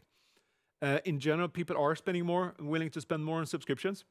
One of our investors is also GP Bullhound. They publish this report every annual report on CSS, consumer subscription services. Very positive trends there. And also now, it happened actually last year. Before, the industry never been against Fishbrain, but it's been pretty neutral. They've been there, Fishbrain is here. That completely changed this year because now we have a lot of inbound interest from the States and from the brands and everyone else in the industry to actually partner up with us. That didn't happen 1.5 years or 2 years ago or 3 years ago. I had to call them. Now they call us, which is good to see. And on the gross margin, even if it's high already, it's taking another 15 percentage points. That helps. It's because we're not yet profitable, 4 or 5 years to profitability. And there's also a lot more focus on sustainability in general and fishing in particular, which is also help with our boost. That's all I have. Thank you. All right. Thank you very much, Johan. So I'd like to start by asking a question if you could give some detail of what the growth rates are like actually now in 2021 versus 2020, given everything that's going on with pandemic comparison effects, changes to the digital platforms, and things like that, basically. So can you give some flavor on how the user base versus the sort of pro subscription is growing? So our focus is at our stage is completely on the pro, on the subscribers. And we will grow this 15 to 20% this year. So lower growth rate than the 50% we had a year before. If it wasn't for iOS 14.5, we would be at 50%. But again, things like this, challenges like this is what happens to companies small and big. So I'm very happy that we've been able, despite having such a sharp increase in CAC, we've been able to continue to grow the business 15 to 20% on the subscription side. I think that's quite impressive. But also with the new distribution channels like the partnerships, pretty convinced that we will get back to the same growth rate that we were the year before. Right. And just to understand the business model sort of from the subscriber side, because I would think the users not the subscribers, also the users. Is it right that they contribute to your database by sort of entering their catch data, etc. as well? So is that sort of a give and take? It is sort of thing where also the pros maybe they enter less, or how does that work basically? It's a very good question because since we also benefit indirectly from the free users because they contribute with the data that we put behind the paywall, we could be more aggressive than we are and locking down more features. But again, so now 10% of our monthly active users are subscribers, 90% are free users. That's a pretty healthy balance. If most freemium models, they end up with 3-4% of their active user base being paying subscribers. We're at 10%. Am I happy with that? Of course I'm not. I want 100% to pay for Fishbane. But again, it's over time, how can we add more value as part of the Pro? Not sure we want to force them into Pro, but it's more how do we continue to add value? And we did this pre-IPO round in March, April this year. And now we were 70 people before, and now we're 130 people. So a lot of the additional people we brought into the team will be working on the product side and very much focused on adding more pro value, so we can get this from 10% to maybe to 12% to 15% and 20%, while of course growing top line monthly active users and stuff. We want to continue to grow that, but maybe getting a little bit more higher percentage of the monthly active users to become pro subscribers. Oh, but that makes a lot of sense because the free users, so to speak, they're also getting a lot of benefit from the product. So they're getting a lot back from supplying their. Very similar to Strava. I've been a free user for Strava for 5 years before I finally said, oh, it's actually worth paying for the subscription, because they continue to add so many good features, and they actually took some of the free features and put them behind the paywall. Now I'm happy to pay the $10 per month for Strava. It's not like, so I think that's a transition that we are going through as well. Yeah, and when it comes to the marketplace model, and given all these supply chain issues that are going on worldwide, how has that affected your business? Of course, we saw a huge drop in second quarter. We had 100% growth in Q1. But then we saw sales really plummet in second quarter. But then in Q3, we started to figure out how to drive long tail sales, because before we were highlighting the top sellers and stuff like that, and that drove the organic traffic because they did price comparison and they found it's good price on Fishbane and stuff like that. Then we didn't have those top selling items. So we had to relearn how to drive business and focus a lot more on the long tail. And we would not have had those results on Black Week or Black Friday and Cyber Monday if we didn't, ahead of that, actually learn how to drive sales. And I think that's, again, speaking to the power of a marketplace, because we have more SKUs now than the leading online platforms, e-commerce companies in North America. And of course we can, because it's a marketplace model, we don't have to hold all the inventory. But again, I think we should just continue to execute on that, getting more and more of the smaller brands, really having everything should be available on Fishbane. Right. So because who knows when supply chain, everyone says, oh, it will be better in 2022. We'll see about that. I don't have a crystal ball, so I don't know. It's starting to look a little bit better, but yeah. Yeah, but you certainly seem to be handling it really well. And I was also going to ask you about the user base, sort of the behavior. You mentioned it's not, most fishers actually don't go out and fish 2 to 3 times only per year, as you might think. It's 17.5 or what it was. But how is the behavior of the pro subscribers? Are they like become subscribers and they're subscribers year round, or do you see a lot of churn and return with certain cohorts as well? Or we see, it's a very good question, and because we do see seasonality for sure, because there is it depends, because we have, I didn't say that in the presentation, but 90% of our revenue is coming from North America, very focused on North America. And it depends a little bit where you live in the States. In Florida, you can go fishing all year round, and in California and in Texas. But in most places in North America, it's freezing in the winter. It's like here. There aren't that many people fishing in Stockholm today because it's minus 15 degrees outside. So we see users drop out when they're not fishing, because what we have behind the paywall today is relevant only when you go fishing. And then, unfortunately, not all of them, but some of them come back the next year. So a big initiative for us next year, but also for the next couple of years, is how do we actually retain them? Because they don't stop becoming anglers. They're just as passionate, but they do other things. They consume content. They either look at inspirational content, they look at educational content. So if you look at the stuff we have in the product roadmap for 2022 and beyond, we're also looking into, is there editorial content? Because now it's 100% user-generated content, which is great when it comes to the gross margin, but maybe we should also have some editorial content and put some of that behind the paywall so we can actually reduce the seasonality. Not reduce the seasonality in fishing because we cannot affect that, but keeping them on Fishbrain also when they are not fishing, because the passion is still there. Cool. Yeah, look forward to seeing that. And yeah, I think that wraps it up.